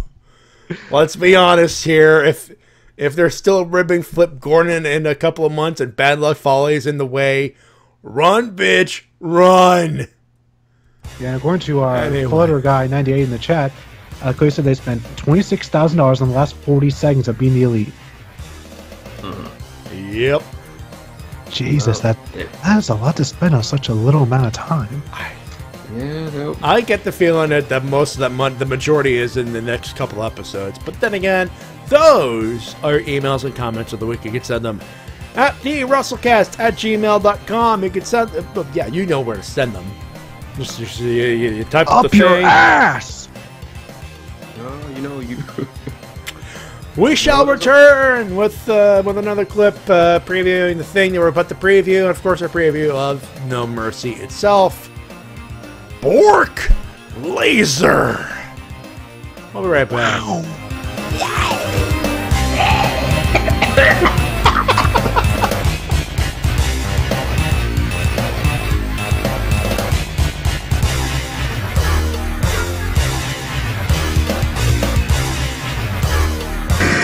And now a word from our sponsors. The recent success of WWE superstar Kevin Owens has led to a wave of support from his fans, while his former boss, Jim Cornette, has been universally derided for his previous comments about Owens' potential as a draw in professional wrestling. But Cornette's miscues don't stop there. Now Time Life is bringing all of the Louisville Sluggers' gaffes and goofs straight to you with a Jim Cornette Gets It Wrong box set. Rejoice as all of Jim Cornette's incorrect predictions about wrestling are gathered into one collection of CDs for your listening pleasure. It's not just Kevin Owens and the Young Bucks. Listen to what he has to say about some of the all-time legends. Steve Austin's never going to draw a dime by flipping people the bird. The best thing The Undertaker can do for his career right now is to completely retcon his dead man character and become a tobacco-chewing biker. A football league owned and operated by Vince McMahon, those guys are going to get ratings like no one's ever seen. Everyone knows the real experts in wrestling are the fans, not someone with decades of experience. Besides, experts can never be wrong. Regale in Cornette's hilarious screw-ups. I've booked all over the country, and if there's one thing I know that hardcore wrestling fans do not want, it's stupid, flippy bullshit. John Cena will go down as one of the most universally beloved wrestlers of all time, provided he never, ever loses. TNA is a viable wrestling organization with a bright future ahead of it. They're all here, from Triple H to Samoa Joe, from WWE to Ring of Honor, and everything in between. Listen in awe to an industry mainstay who hardcore wrestling fans call out of touch, stuck in the past, and fat. A man whose only crime is calling out a small sample of internet darlings for being unprofessional assholes stuck in an indie wrestling mentality. You tell one guy to get in shape, all of a sudden you're a pariah. And if you call right now, you'll get a bonus disc. Jim Cornette Gets It Wrong, U.S. History Edition. Franklin Delano Roosevelt's the kind of president who's only going to serve one term his entire career.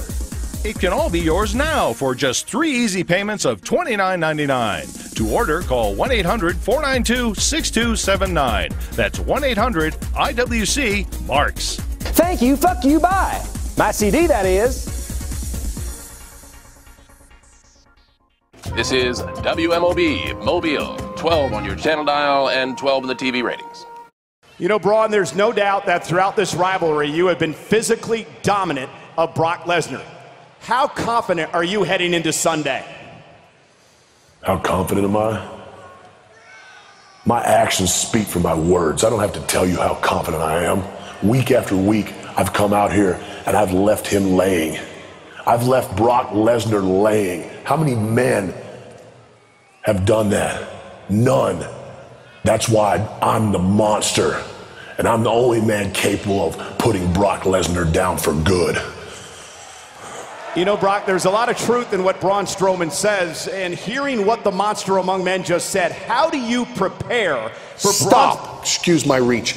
Brock Lesnar does not prepare for anyone like Braun Strowman, because there is no one like Braun Strowman. And while Brock Lesnar doesn't respect any opponent, Brock Lesnar respects the fact that Braun Strowman is the most capable challenger to ever come after Brock Lesnar's Universal Championship.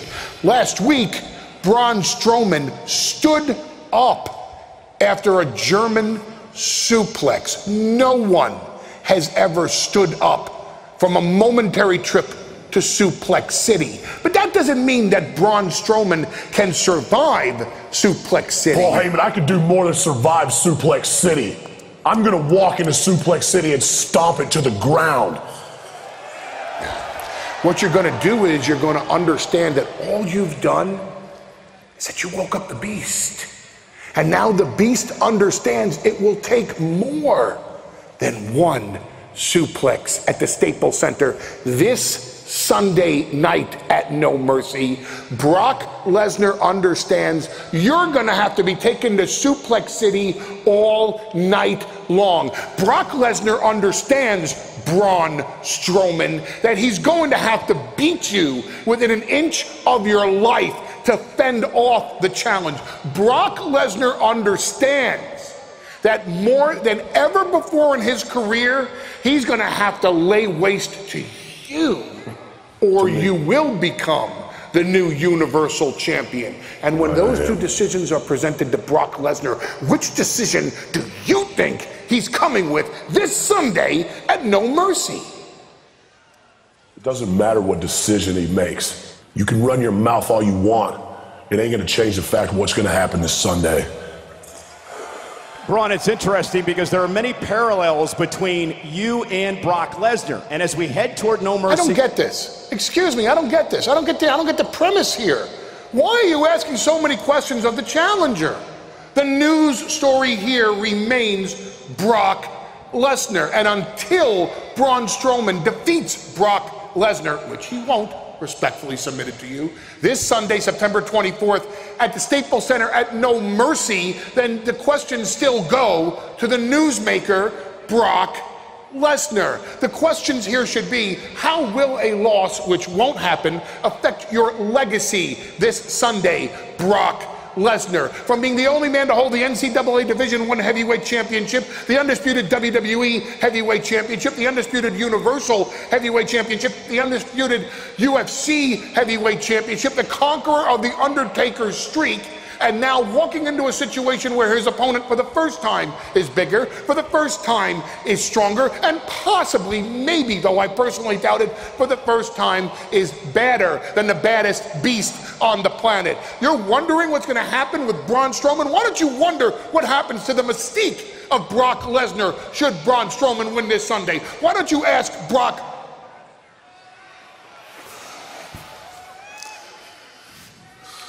Braun, I want to thank you. I want to thank you for backing me into this corner, challenging me. It's when I'm at my best. I'll see you Sunday.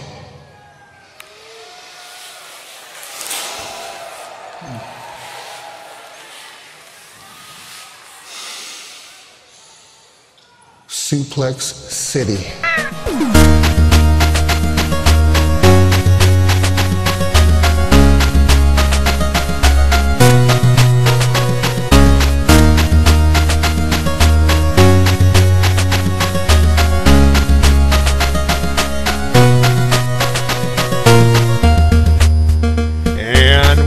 Here on the Wrestle-Cast, presented by RBT Entertainment on thebrokeninternet.com, Podomatic.com, iTunes, and wherever else we find this fine audio recording. And of course, live on RBT's Entertainment's official YouTube channel. My name's Matty Jay, that's TWK, and of course, ShintigerCurl joining you for the festivities. As we go through this pay-per-view, we should also mention that Ring of Honor is going through death before dishonor right now with the main event of Cody Rhodes versus Minoru Suzuki. I'm looking very much forward to watching that a little later this evening. Of course, catching the replay of that. Teed up. Check your mic. There you go. Rather die than live down on my knees. Bury me like a soldier. Bury me. Bury me. Bury me. Bury me with my dignity! Okay, I was playing Linkin parts in the end, but okay. Well, I used that for our latest Game Crew episode at the end. Very nice. Of the video. Very nice. Oh, it was some Linkin Park. Although my thing was a metal cover of it. Ah. And Ivor wants to know the theme for No Mercy 2017. That would be No Mercy by Kit. Is that the No Mercy? I have no mercy for your soul. I believe that's what it is. So it's the same one they've been using for over a decade. Hold on. I know they've been using it since at least 2002. Let's see. No Mercy by Kit. Well, let me a quick YouTube thing will do the trick, I'm sure. Yep. Kit Walters. K-I-T. Oh, he's part of CFOs. He's associated with CFOs and Skip. Well, I'll be damned. Let's see. Here it is.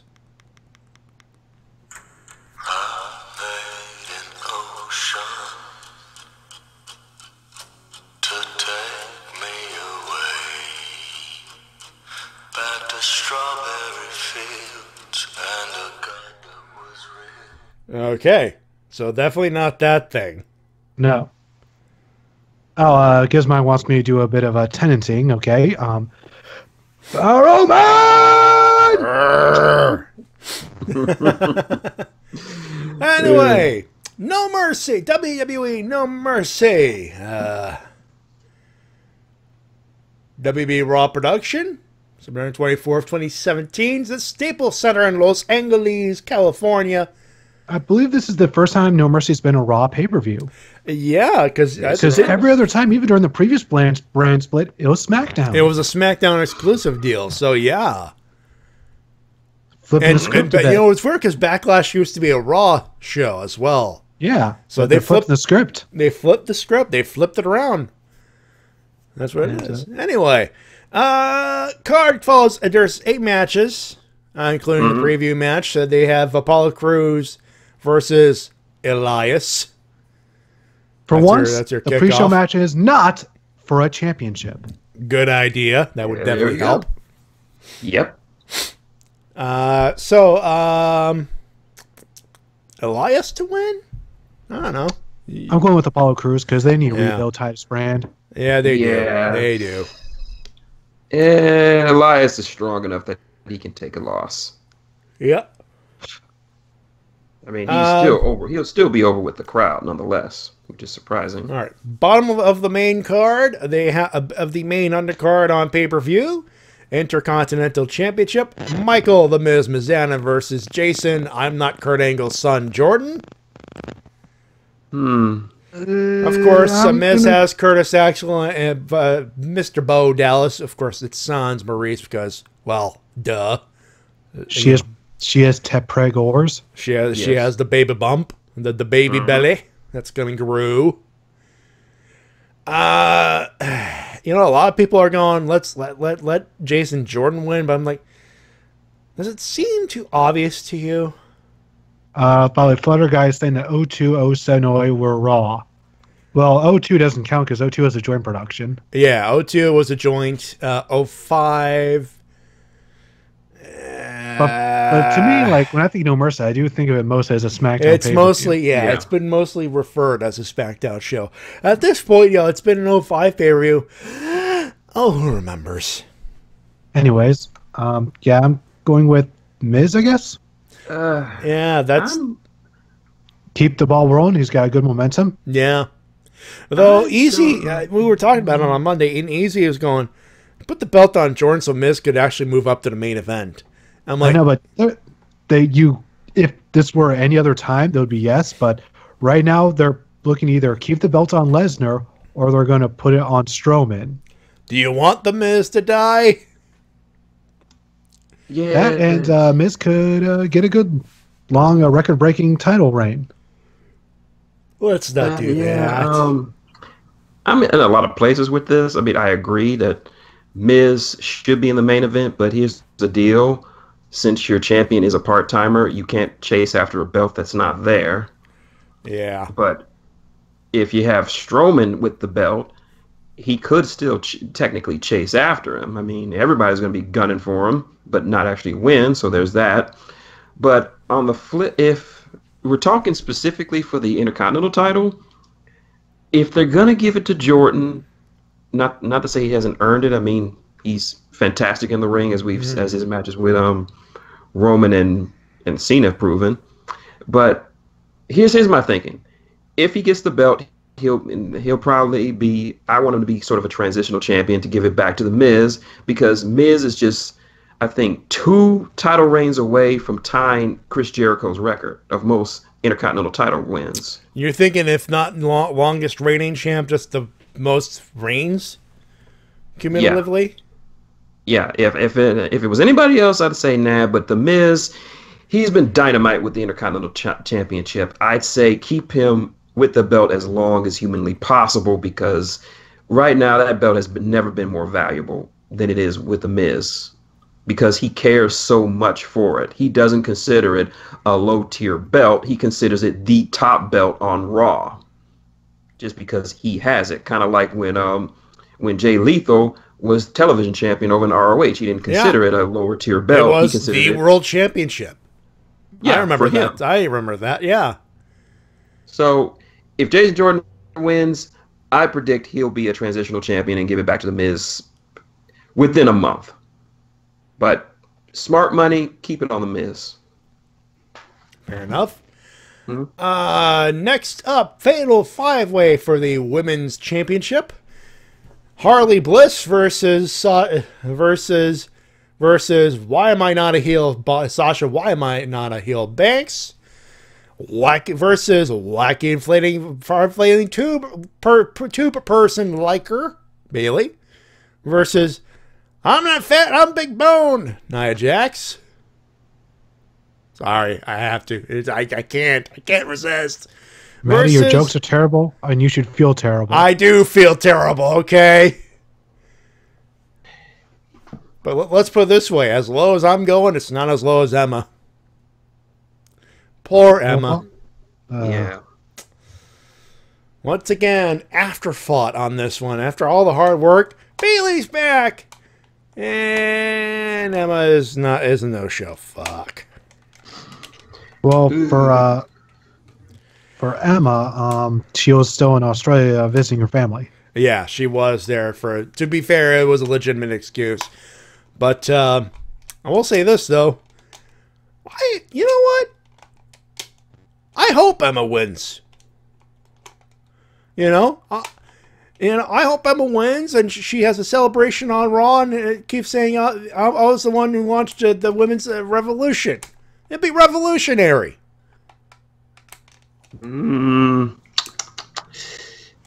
Either I want to give it to Nia because Nia has more than deserved it after putting in so much work. Yeah. But if it's not going to be Nia, then I don't really give a damn. I would say keep it on Alexa just to have some stability with the championship. Yeah. Yeah. After this point, they've booked pretty much everyone terribly leading up into this. Mm-hmm. So, and that's coming from someone who's a Sasha Banks mark. So yeah. So there you go. Yes, keep it on Alexa for now, and then build up eventually to Asuka winning it. And I would have Asuka win it either at the Royal Rumble or Mania. Yeah, I can buy that. I can buy that as well, actually. And I would keep the belt on Bliss until then.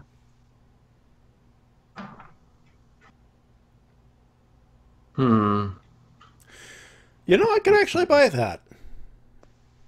Actually, maybe give it to Nia because she and the women's Asuka version of the Hogan slamming Andre, maybe.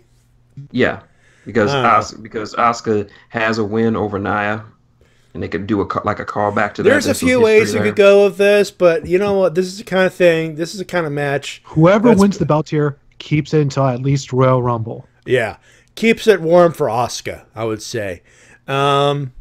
Also, this is the kind of match that the top heel would win, and Alexa Bliss could have a sneak-in win on this one. So, yeah. Sad to say, whoever wins, Emma's taking the fall. Sadly, sad but true. Next up, Cruiserweight Championship of the World. The king of the Cruiserweights. Neville versus Enzo. Oh, I'm in the doghouse now, bitches. Bada boom, realest guy in the doghouse room, Enzo Amore.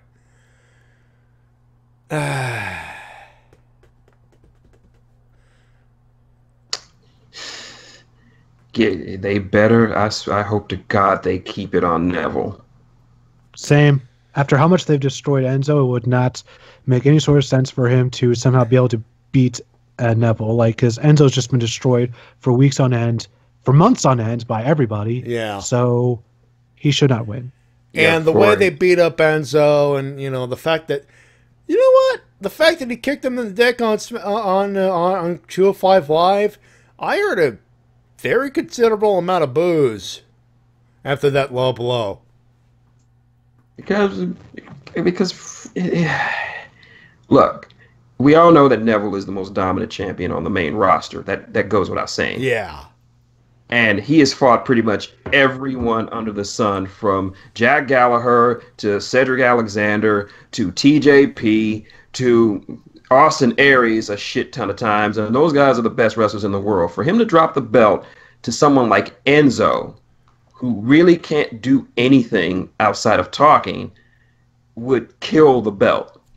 People say the Universal title is dead right now. If Enzo wins that belt, the Cruiserweight division is dead in the water. or deader in the water. Yeah. Yes, sir. Dead as a doornail. That is what it's going to get. Yep. And by the way, Enzo, you cheating does not make you Eddie Guerrero. Nope. Eddie Guerrero was an artiste. He was Leonardo da Vinci.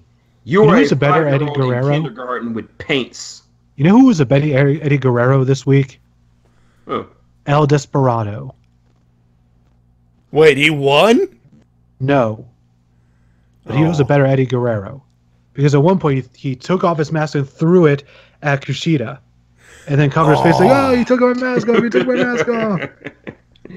There you go. That's some good cheating. I need to watch that, actually. I have not watched that. You didn't watch this week's Destruction? No, I thought I did not this week, no. There's another one this Sunday. It's Kenny Omega versus Juice Robinson. I have not watched up to the last two matches from this week, so I need to watch those last two matches. And you watch that, and then of course this Sunday, their Final Destruction show. I can't remember what city it's in. Fuck, I forgot as well. I'll look it up. It's on the Wikipedia. You do that. Let's preview the next one. Also, Neville to retain. Although Easy wants the belt off Neville pronto, but I'm like, I can understand because he's had it for a long time. But do not drop it to Enzo. If there's anybody who should have taken the belt, it's Akira Tozawa. But if you're not going to do it him, how about Grand Metalik? How about Cedric Alexander? How about Rich Swann? He could have been a good champion. Tyler Bate. He's technically a cruiserweight. Is he under 205? Well, he's not. I don't think he's even officially signed. He's not officially signed to 205 in the traditional WWE sense. But again, at this point, anybody. Yeah. Next the up, Destruction show is going to be in Kobe. Aha! There you go. Next up, Finn. No, I'm not wearing the goddamn two pay-per-views in a row. You sick fuck. Balor versus Bray. Please push me. I'll be good. I won't lose again. Wyatt. I put my money on Finn Balor to win. Yeah. This is filler. I give no shits about who wins. Yeah. At all. I'm sorry. Well, hopefully Finn's better than this. Yeah.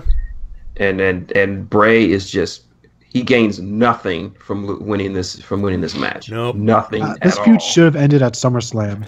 This is a case of someone got hurt and this is filler. This is what we had for Plan B. So this is filler, folks. I'm sorry. Next up, WWE Raw Tag Team Championships. The challengers, Cesaro and Sheamus, a.k.a. The Bar, which is over there with the Guinness. And next, and of course... oh, God. What? I'm trying to think of nicknames, you know. You don't need nicknames. It's the Shield versus the Bar. It's the Shield versus the Shield versus it's 2/3 of the Shield versus the Irish Bar down the street. And you have to ask, what bar are they? Yeah. Yeah, Mildred's a better player at this, actually. What bar are they? Yeah. Versus Dean fucking Ambrose and Seth. I can't say Little Dick. What am I doing? One thing I have to ask though is, why would they do this regular match here after on Raw they had a triple threat tag team match? Yeah, you would think you would do the opposite. You know, have Gallows and Anderson. What have they done, by the way, to deserve this? To be jobbing out, guys? Come on. Especially from what I hear, they're apparently getting the nerd thing over. I mean, have you heard? I mean, I've heard that, you know, when Gallows warms up, nerd, and you hear a crowd going, nerds, it's getting over. Which, by the way, huge props to them to get something over despite always losing. That's because Southpaw Regional Wrestling. Yep. Their true personalities are starting to shine. Yep. It's Tex Ferguson and Chad Too Bad versus Dry Rub Doug. One half of the Bookers. Unfortunately, they couldn't make it. They had to drop the titles because E. coli poisoning. Such a shame. Yeah. Keeping on Dean and Seth. That's all I'm going to say on that one. Wait, we do have a rematch from Showdown at the Swamp on there. I just realized that. Oh wait, what? Astonishing Adam Doong versus Pork Chop Jones. What? Miz versus Jason Jordan? Yeah. Son of a bitch. Yeah. We do. Oh my God, we do. Yep. Southpaw's become reality. Southpaw has made it to pay-per-view. There you go. 20 years Show's later. over. We're done. 30 years later, but there it is. That's it. Show's over. We're done. No. You don't. You hate. Damn it. Up. And he's gone. Get back here. Get back here. But I had somewhere to go. No, you were not done yet. We gotta finish the thing. I know. We're blowing some minds here, but we gotta keep going here. I agree. Shield to retain. Shield to retain. Yeah. As much as I like the hooligans, give Dean and Seth one more good title defense, and them have them drop it. Yeah, that just makes sense. Yeah. Next, semi-main, a match too big, a WrestleMania worthy matchup. Ugh. John Cena versus Roman Reigns. If I were booking this match, what I would do is I would literally have the match start, spear, 1, 2, 3, and then just have Reigns walk out. All of the boos in the building. Yeah, if I was going to book this match, I have it like Cena come to the ring. Shan, Roman's taking the mic again. No, this is ShintigerCurl. This is me. I'm not Roman Reigns. Shan, get Roman out of here. I'm just trying to say that Roman Reigns gonna win because he the Rock cousin, he the guy, and he put Undertaker on the bench because Roman, between you and me, get down, Roman, bad Roman. And by the way, you still lost the fucking feud 3-1, asshole. And by the way, you won by forfeit, Hollywood. Yeah. Yep. To be fair, that was a good promo this week for the go home, but yeah. In all fairness, even though he needed John Cena to cut a promo on John Cena. So, like I said, it was by default. Yep. But I have been hearing rumors that Taker is going to be at No Mercy. Keep in mind, just rumors, but if they give it the time it needs, it could be a great match. And I could see Cena winning. That's what I see as well. For some reason, I just can't. Mostly because Cena has been losing clean a lot lately. Which is if nothing else, this is something that's going to keep Roman Reigns off the Universal title picture, and we need that right now. Put the win on Cena, get the feud going, turn Roman heel. Hey, you guys want to know the result of the main event of Ring of Honor? Cody versus Suzuki? Yeah, did Cody win? Go for it. Do you mind if I say? Go ahead. Oh, no. No. Your winner, the current reigning and defending Ring of Honor champion now is... At this moment, as I speak, the person who holds the Ring of Honor title after getting the 1, the 2, and the 3. Get ready to hear this, Matty. You're not going to believe it. Who? It's Cody! Damn it! You had me going. You had me going with Minoru Suzuki, dude. Oh, fucker. Oh, good for Cody. I'm looking forward to watching the match, though. That must have been something. Him trying to do the code of honor with the ring, kiss the ring, Snap the arm in half. According to Ultra Liger, the crowd is in shock. What? For what? For Cody beating Suzuki, I guess. Must have been a good match. True. Also, wouldn't surprise me if Ultra Liger was there in person. For those who don't know, Ultra Liger is the guy who you see at Ring of Honor shows who dresses up like Jushin Liger. Yeah. Oh, that guy. Okay. And then the main event. Braun Strowman versus Bork Laser, a.k.a. The match is the physical manifestation of this particular button over here. Vince McMahon likes big sweaty men. Vince McMahon likes big sweaty men. Vince McMahon likes big sweaty men. Matty Jay also loves big sweaty men. Dave! Tee it up, keep that up, and I'm calling him in. But it's the voice that Matty likes. No, I'm not calling Jerome. Jerome's not here. No, I'll have to call in the Juggernaut, bitch. Oh shit! You don't. Please don't. I do not want to pull the space balls. Oh please, no, please, no, not that. Yes.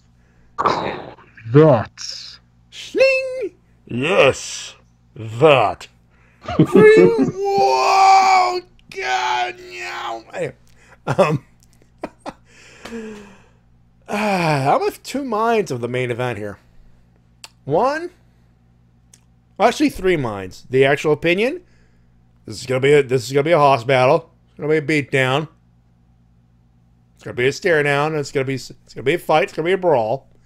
And I'm of two minds on the finish. The obvious one. Bork retains, goes to Mania, and we boo Roman Reigns all over again.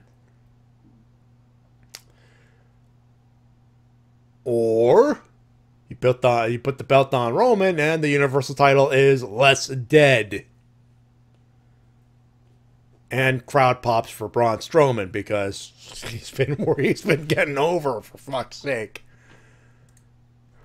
Smart thing to do, put it on Braun. They have built him far too strong at this juncture to lose. Seriously, how many guys do you know of who beat the shit out of John Cena within an inch of his life, tipped over an ambulance, and threw the Big Show through a steel cage? And also no-sold Suplex City. Utterly no-sold Suplex City. Like no question. It would honestly be a disservice to the way they built him up if you were just to lose here. Like, if Brock lost, that would do nothing to hurt his mystique. I mean, Brock is the beast, but he just ran into someone who was a bigger, more unstoppable beast than he was. And if he can survive Goldberg, he can definitely survive losing to Strowman. Yeah. Simple as. Yep. And then you start thinking about the future of the company, and who's the future right now? Bro. Yep. It's time to stop pussyfooting around and put belts on Braun. Put belt on Braun. Stop pushing Roman Reigns. I wouldn't say stop altogether, but... Nope, stop pushing Roman Reigns. Stop it. Don't be that guy. And you could have so many matches with Braun because he's there every week. And he seems to be a rare commodity in that the crowd actually likes seeing him every week. And he just sort of has this like presence about him that people always get excited no matter what he does. That is very rare.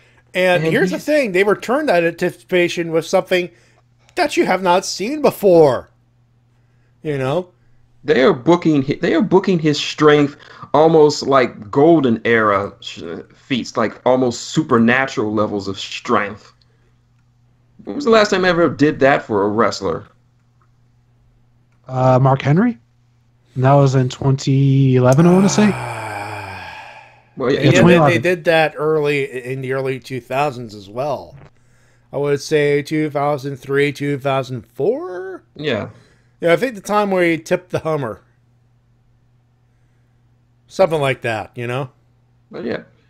And Braun is not even that good of a talker. Not to say he's terrible on the mic. He's just very basic in what he says. He doesn't use a catchphrase. He doesn't go into these long monologues about how great he is. Well, actually, he does have a catchphrase. Well, yeah. I'm not finished with you, Roman. Well, that's sort of by accident, anyway. Oh yeah, of course. But yeah, his mic skills are limited, but they do the job. They get the job done. But they're simple and to the point. Like, I'm gonna beat your ass, and then he beats your ass. There you go. And when he's not finished with you, I'm not finished with you. I'm not finished with you. So, smart money, put the belt on the guy that's actually over.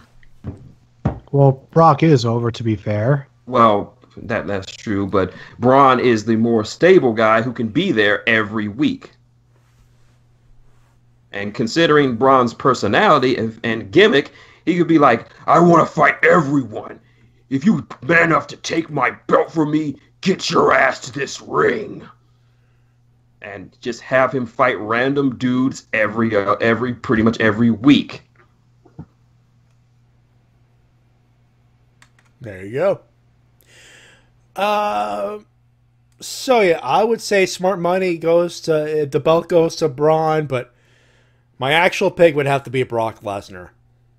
Just because Vince McMahon, because $12 million. They gotta get a return on that shit.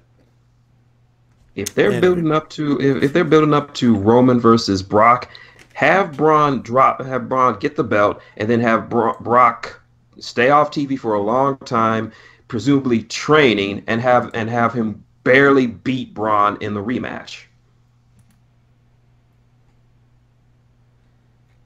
Yeah, I could buy that. Mm-hmm. You know what I would do? What would you build do? up Braun as this unstoppable champion until Mania, and then have they could have quite a few people beat him for the belt. They could have Seth Rollins. Yeah. They could even have Finn Balor as the Demon. Mm. Joe. They could have Joe. They could turn Joe face. Mm. There's a lot of things they could do. Yeah. And I just the main reason I don't want to see Roman in the main event at Mania is because he's already main evented the last 3 in a row. If you're not careful, you're going to turn him into cunt Reigns. Yep. Don't think exactly that, but like 4 in a row is just a bit much. That's too much. Because John Cena, I don't think he even main evented 4 in a row because he main evented 22 and then 23 and then 24. He was in the mid card of that show. Yeah. Taker and Edge took over that one. Mm-hmm. And 25, that was Triple H and Orton. Yeah. Yeah, well, Cena overall hasn't main evented too many. I mean, yeah, he main evented 27 through 29, but since then he's been on the back burner. Yeah. Yeah. Back this year, he was on the curtain jerker for SummerSlam. So yeah, you got to know when to pull somebody back, and I think Roman needs to be pulled back a little bit at this point. Yeah. Anyway, that being said, that's the show. Of course, that's the pay-per-view. That's Sunday night. And unfortunately, the Elite Heat is... well, actually, we're in a bit of a heat wave right now, so the Heat's in Ottawa, so... where the pay-per-view is going to be in November. Think positive, man. Think positive. Anyway. That's the show, everybody. Before we head out, a couple of plugs to do. What about winners and losers? Give me a second.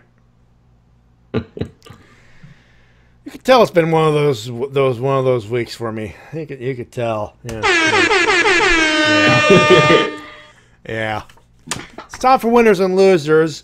Shin, kick us off with some losers there, would you please? I'm going to have to go on a little rant, guys. Uh-oh. Yeah, this loser is especially special that needs to be called out. And the winner of this week's winner of the D-Cell Battery Award, I've mentioned this to T-Dub on Rift Down, so I'm going to mention it here. is one Mr. Tyrone Magnus.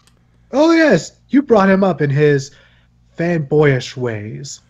It doesn't even get, it goes beyond fanboyism because, all right, for those who don't know, Tyrone Magnus is a reactor. He just passed a million subscribers. Oh, I've heard of the guy. I've heard of the guy. Yeah. So anyway, by his own admission, he says that he does not watch WWE product anymore, or at the very least, Raw. Why? Simply out of sheer hatred for John Cena. Really? Yeah, he hates him that much, he won't watch Raw. Or at the very least, at the very most, he won't watch anything the WWE does simply because John Cena is still on the active roster. So we need to show him some of Cena's best matches because they've been pretty phenomenal. Even if somebody did, they showed him that first promo between himself and Roman Reigns, and the entire video was just him being utterly dismissive of the whole thing. He wasn't even listening to the promo or what was being said. He just had his head cocked to the side, snobbing it like a dumbass. And even though Cena brought up some great points and said some great stuff, he's just like, man, I'm sick of you, Cena. Fuck you, Cena. Screw you. Hold on. Time out. Give me a second. All right, we're back. Go. Keep going. All right, that is part of the reason he doesn't watch Southpaw friggin' regional wrestling, because Cena is in it. Even though Cena is absolutely entertaining in these shorts. Yeah, he is totally dismissive of it. He's like, yeah, it was fun, but fuck Cena. I don't understand this fanboyism. If someone's good, give them credit. Like, even us, even though we have problems with Roman Reigns, when he does good, we give him credit for being good. Yeah. Like, when he had those awesome matches, they themselves were like, yeah, those are good matches. Good on you, Roman. Keep that up. I may not like his gimmick, but I can be objective enough to say, hey, Roman Reigns has gotten better. He's not great, but he has gotten progressively better. Same with Cena. People don't like Cena. I'm not the biggest fan of Cena, but his mic work recently has been excellent, back to a truer form, back to when he was the Doctor of Thugonomics, and his in-ring work has been the top level shit. And for a supposed wrestling fan, someone who comes out to the old NWO theme song and imitates Hulk Hogan's entrance with a title belt, for you to sit there and say some shit like you don't watch Raw because of one man, that shows you ain't a real wrestling fan at all. And as LPH points out, it's 2017. Who the fuck hates Cena now? Yeah. People hate Cena I think they hate Cena just to be ironic. Yeah, just to be because it's part of the crowd. Yeah, we know. At this point, though, people who just boost Cena just do it just to have fun. Like, there's no how do you why would anyone actually still hate him right now? It's so stupid. Over the last couple of years, I'm actually looking forward to a Roman Reigns versus John Cena match. I'm looking forward to this. It is up there with Braun and Brock. I'm looking forward to this match. But for you to just sit there and say some dumb shit like that, look, remember years ago, guys, when I joined the TNA boycott because it gotten so shitty? And I came on the show and I list reasons why I stopped watching TNA because they did a lot of stuff that pissed me the fuck off. Those were valid reasons for stop watching it, when the whole show itself, the whole product has accumulatively gotten worse that makes it almost unwatchable. I don't let my hatred of one person, one wrestler, ruin my experience of a product. I hate Mojo Rawley. Everyone knows that. Do I hate him enough to stop watching SmackDown? Fuck no. Yeah, that'd be like the whole group of us stopping. If we all just stop watching Lucha Underground, just Sexy Stars on there. Yeah. And by the way, for the record, yes, I have not watched Lucha Underground the last few months. Why? Because I didn't have the time to watch it. Then I like to binge watch that stuff. So there you go. I mean, then there's plenty to. So what if I hate Mojo Rawley? There's plenty of other stuff to watch on SmackDown. You got Shelton Benjamin and Chad Gable. You got the Fashion Files, Aiden English, Ty Dillinger. You got Baron Corbin. You got the modern day Maharaja. You got Shinsuke motherfucking Nakamura. You got AJ Styles. You got Kevin motherfucking Owens. Actually, Kevin Steen. Get it right. Kevin Steen. Kevin motherfucking Steen. Goddamn right. So I don't care if Tyrone hears this or if he decides to do a reaction to it, because that's all he does is he's a reactor. So that's pretty much his bread and butter. I don't give a fuck. As far as I can, as far as right now, he is no wrestling fan. He is not, because as a wrestling fan, you should be able to be better than this. You should be able to look past your hatred of one person, but without trying to screw over the entire roster. That's unfair. So, Tyrone Magnus, this D-cell battery is for you. That's my rant. But as for my other losers, only one I can think of right now is, well, losers go to, of course, Darkside Phil, because he can't play Marvel Infinite. Stop watching his stuff, man. You're going to drive yourself insane. Too late. It's too late. And Dolph Ziggler, because if you're the best in-ring competitor in this generation, Dolph, get in the fucking ring and do some actual wrestling. Actually, he actually responded to people calling him out for that. What did he say? I'm gonna try to find his responses. I believe No DQ put some of them up. There was some Facebook group. I hope No DQ put up like a collage of them. Mm-hmm. But while you're looking for that, that's my winners and that's my losers for this week.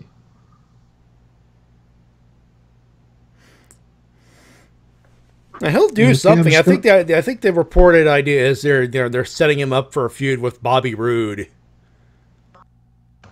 Which, you know, when you look at the entrances and it's like, yeah, it makes a little sense. But still, what he's doing right now is so cringy. It is. At least to me.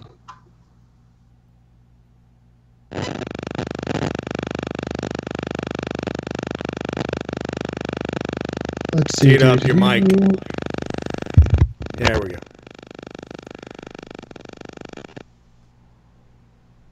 There we go. Who are your losers? Hold on. I'm trying to find the tweets. I have to read them. They're entertaining. I will find them. Do you want me to read my losers first then? Give us some time. Go ahead. All right, I only got one. I got two. Jinder Mahal, obviously, just that's a little farther, but that's gonna cost you. And What Culture? That's a hell of a loss this week. Also, yep. Your boss is a douche. Just saying. That being said, D-Dub.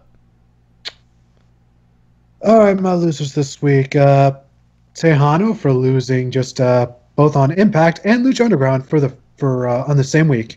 I think that's a first for pro wrestling. He's the first man to lose on Lucha Underground and Impact on the same week. Wait, what? Fuck. Yeah, he did. Yeah, that's. Wait, Tejano and motherfucker. Yep, lost on Lucha Underground, then lost on. Wow. The very next night. I mean, wow.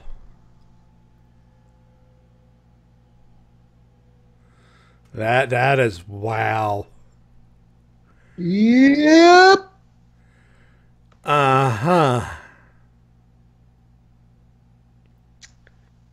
who else do I have my loser? I believe I have someone else here. Also, whoever wrote Jinder's promo. Yeah, that goes without saying. And Vince McMahon for approving that promo, obviously. Let's do winners. Shin, kick us off.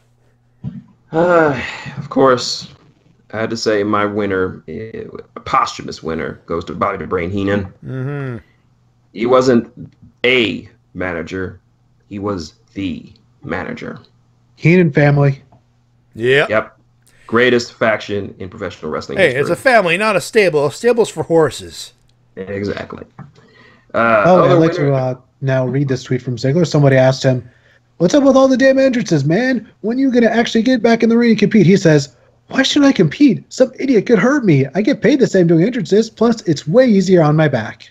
There you go. There you go. That's way more entertaining than anything he's done on TV the past month. Think about it this way, folks. He's being paid to do entrances. So that's good for him, but it's just not entertaining. It's not entertaining. It's not good for the long run. But hey, next couple of weeks, light bumping work on TV. Yeah, Also, I'll be down with that. There's also another downside. Because of this, we haven't had Bobby Roode on our TV in weeks. And that is a crime against humanity. We need more glorious. We need more glorious. But anyway, my other winners, I have to give one posthumously to Roman for actually winning his feud, even if winning his promo award this week, even though it was by default. Let's see, Aiden English for actually having a decent non-squashy match against Randy Orton. Handsome Rusev for avenging his loss at SummerSlam. And then his celebration backstage. The celebration backstage was awesome too. Let's see who else. And one winner who I just put on the list just a few minutes ago, Maximilian Dude. Today is his birthday. What game did he play through? Oh, I'm watching the stream right now. He's playing Marvel Infinite. Because he says pretty much that even though the game doesn't look all that great, it plays fantastically. Well, that's good. Although the one thing that does disappoint me is the roster. Yeah, he doesn't like the roster either, but he's like, God damn it, they're all so fun to play. It's hard. It's like actually hard for him to put the game down and play anything else. I would pick it up, but like I was expecting so much because you think like by the fourth game in the series they would have like the greatest roster of all time. Yeah, but backstage shit involving the X-Men and what have you, but what can you do? But yeah, happy birthday to you, dude. I have no idea how old you are because you never say how old you are. And even though you look like Chad Kroger and Nicolas Cage did the fusion dance together, you are still an awesome, awesome dude. So enjoy your birthday. And he just drank something very, very cringy, and he is losing his shit. So okay then. My winners are simple: Chikara and everyone who took place in this and the King of Trios weekend. Nah. By the way, one thing I forgot to bring up: you're aware of Hermit Crab and the Cajun Crawdad, right? Yeah. When they were doing their entrance, the whole crowd was doing it along with them. The hand movements. Nice. I'm looking forward to watching that now. It's also, probably going to be my in-fighting stuff, actually. Also, Mustache Mountain has their own Too Sweet. What's that look like? Your index finger and your thumb together. Because it's the fingers they use to tweak their mustaches. Nice. Nice. I say so they're actually like pretty much Too Sweeting people in the crowd using that. Nice. I say, oh chap, this is indeed too sweet. By the way, another winner. Thank you for reminding me. Winner to Matty for posting the Chap Hop video last week. I was literally just looking through my favorites. I haven't watched that video in years. Fighting Trousers popped up. I'm like, oh, that's some memories right there. That's awesome. Yeah. I haven't listened to Fighting Trousers in years. Thank you, sir. That was great. Yes, sir. Yes, sir. We're gonna also, yes, Mike Show for Mike Show's first fan art. Yeah, Evil Rev gets a winner this week for that. Yeah, that was awesome. Mike Shell getting crushed by the moon from Majora's Mask. All because he was trying to call somebody. Anyway. I want fan art too. Aww. But you can wait your turn, Shin. Evil Rebs, you need to get working on that. He works at his own pace. He's got a lot of projects in his head. So you know what? If he's got free space, go ahead, go for it. Okay. I think at this point, and I mean this in the most positive way. I think at this point now, you just made the list. So you went through your winners. Shin, you went through your winners. So it's time for my winners. I'm going to keep it just to the core 5. Adam Blampier, Adam Pacitti, King Ross, Jack the Jawbird, Sam the Shredder Editor. Good luck to you guys. Sincerely.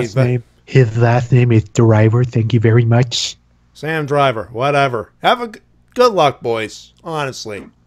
Mm-hmm. I hope to see you folks, to see you guys in video format again. You know what I always found ironic? Hmm. Ross always calls himself the King, but Jack the Jobber's last name is King. I know, right? I've always found that a bit ironic. I know, right? It's ironic, don't you think? Anyway, so now legitimately this is the end of the show. We thank you very much for tuning in and saying hi to us. Enjoy No Mercy, of course. Destruction in Kobe. U.S. title on the line. That's got to be something. Shin, you got any plugs? I know you still got that Maxicorn channel you like to plug. Of course I do. I always have my Maxicorn channel, and I've actually got a schedule down videos every Tuesday and Friday around 2 o'clock. Mm-hmm. I'm still doing my Warhammer Hordes videos, and probably I'm planning on doing a live reading of a novel from the Warhammer Hordes universe, Warcaster Chronicles, The Butcher or Cardove, which details the backstory of one of the bloodiest individuals in the entire game, the Butcher of Cardove. Also, coming up next month, I will be continuing and hopefully finishing my live reading of of Bram Stoker's Dracula. I couldn't finish last year because of illness, but this year I hope to finish it, so look forward to that. So you're saying, hey, Bram, I'm not finished with you yet. Yes. Yes. I'm not finished with you, Stroker. Oh, I got a better one. Hey, Bram. Got a question for you. Yes, sir? Where do you think you're going? Yeah. Welcome to seriously, Bram, where do you think you're going? I gotta finish reading your book. I'm sorry, what? What'd you say, T-Dub? What did you say, T-Dub? I was like, hey, Bram, seriously, where do you think you're going? Shin's gotta finish reading your book. Oh, well, I'm thinking about it. Gotta throw up another winner. Lady K, because during our TRPG stream on Wednesday, we actually got to roll for SBOD. It's on YouTube. Great. It's on our YouTube channel. It's there. We actually rolled for SBOD. Sweet. And Mike's character got the brunt of it. Anyway. Let's see. T-Dub. Yep, I put out a new video. Just posted that into the chat. My review for Life is Strange Before the Storm episode 1. There you go. It's got some views on VidMe, but basically nothing on YouTube for some reason. Folks, correct as that. That's so unusual. Usually my videos get some views on YouTube, but this is practically dead. I don't understand what happened. I feel so sad and alone. Get your tube, buddy. Yeah. Hold me, Matt. Hold me, Matty. Oh. Hold me close. Hold me tight. Hold me dearly. Yeah, Sentai Master, my show looks like you got shades on. Mooned.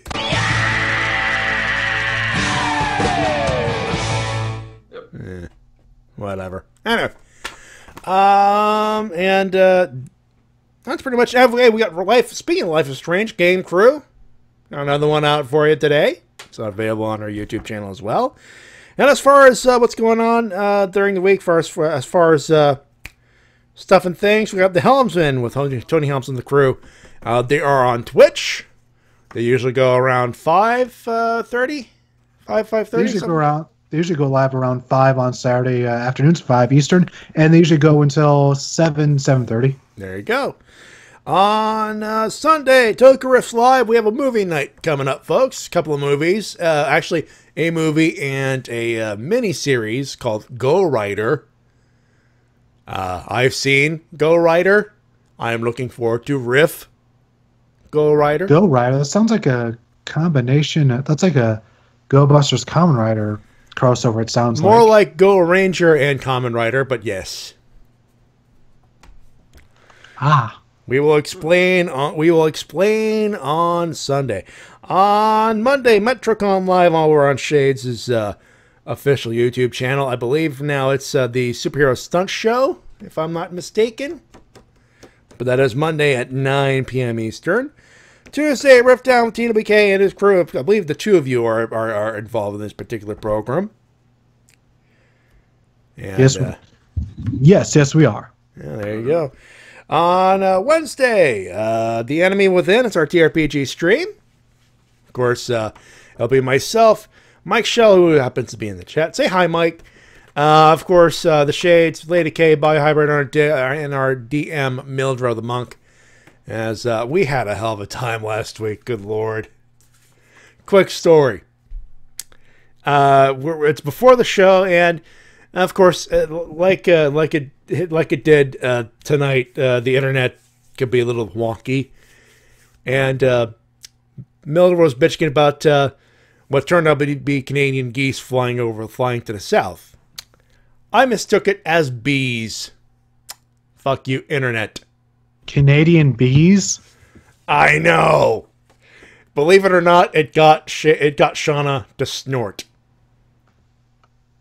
Bees, my God. Yeah. Anyway. And of course, we're back Thursday for another episode of Ranger Recap. We're doing another episode of Power Rangers Ninja Steel. You know what? It's been getting good.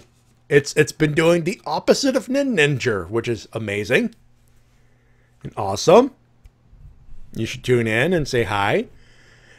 And that'll be it. And of course, if you like this show, hit that like button. And of course, too sweet that subscribe button for the love of God. And of course, that little bell every time we go live or do something on our channel, on this particular channel, you'll know right away. You'll have a notification on your smartphone, tablet, or what's it you got. So there you go. And of course, you can follow me on Twitter at Matty Jay 316, TWK at TWK Official, and ShintigerCurl, you can follow him at Captain Luffy. Because he's a One Piece fan. Mm-hmm. God damn it. But hey, yeah, there you go. Hey, that'll be it for us, ladies and gentlemen. We thank you very much for tuning in and saying hi and keeping us around for goddamn 2 hours, 2.5 hours almost. We kept busy, boys. We kept busy. On behalf of TWK, actually on behalf of ShintigerCurl, I should say. Actually, I gotta go out of this big time, so I'm the Juggernaut, bitch. Go get him! Go get Ellsworth! Go get him! No, that's the Juggernaut being launched off in a way. Aww. On behalf of TWK. Until next time, this is TWK of TWK Reviews, sending you to work at your game.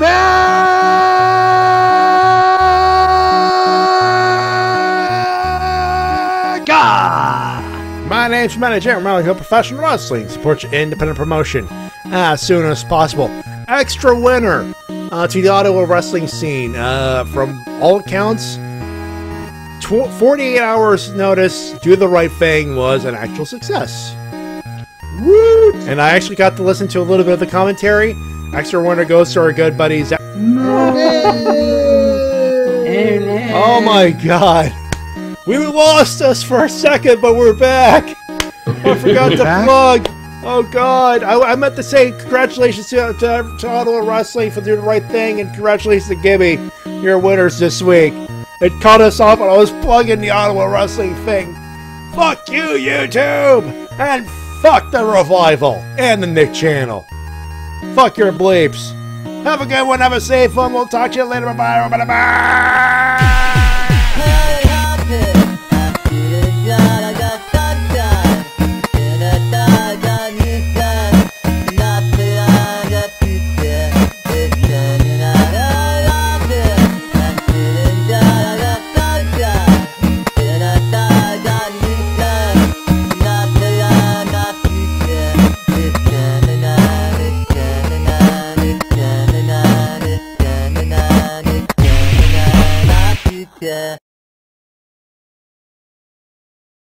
Are you fans in this area well aware of the fact that a young man from down in neighboring Milwaukee, a very impressive athlete in the Olympics, I'm talking about Laurent Soucy, Bobby Heenan, you've got a big smile on your face tonight. Impressive in the Olympics. Who cares about watching a bunch of children wrestle? Who cares about the Olympics? Oh, it's a great thing for the country, but who cares about Laurent the Sissy? That's his name? Laurent Soucy. Can you imagine? 9 months they had to come up with another name, and that's the best they could do. Laurent. That's the most important thing they could come up with in 9 months. Shows you the mentality of his parents. Of course, he went to the University of Wisconsin, right? In Madison. Don't take a whole lot to get in there. I guess you have to be able to, the entrance exam, you have to be able to write your name in 3 different colors of crayon. I could care less your wrestling ability. I could care about your amateur background. You're in the ring now with a professional. I'm going to go behind that man so much he's going to think he's stuck in a revolving door. I'm going to take him down, take him around, show him the town. I'm going to reverse neck snap his neck. I'm going to dislocate both his shoulders. Then I might just paintbrush until my hands are swollen shut. But another good news for you and everybody else. I have signed. I went to Japan in July. I was there the whole month. Aware of that. I'm not aware of what you're aware of. I'm aware of my business.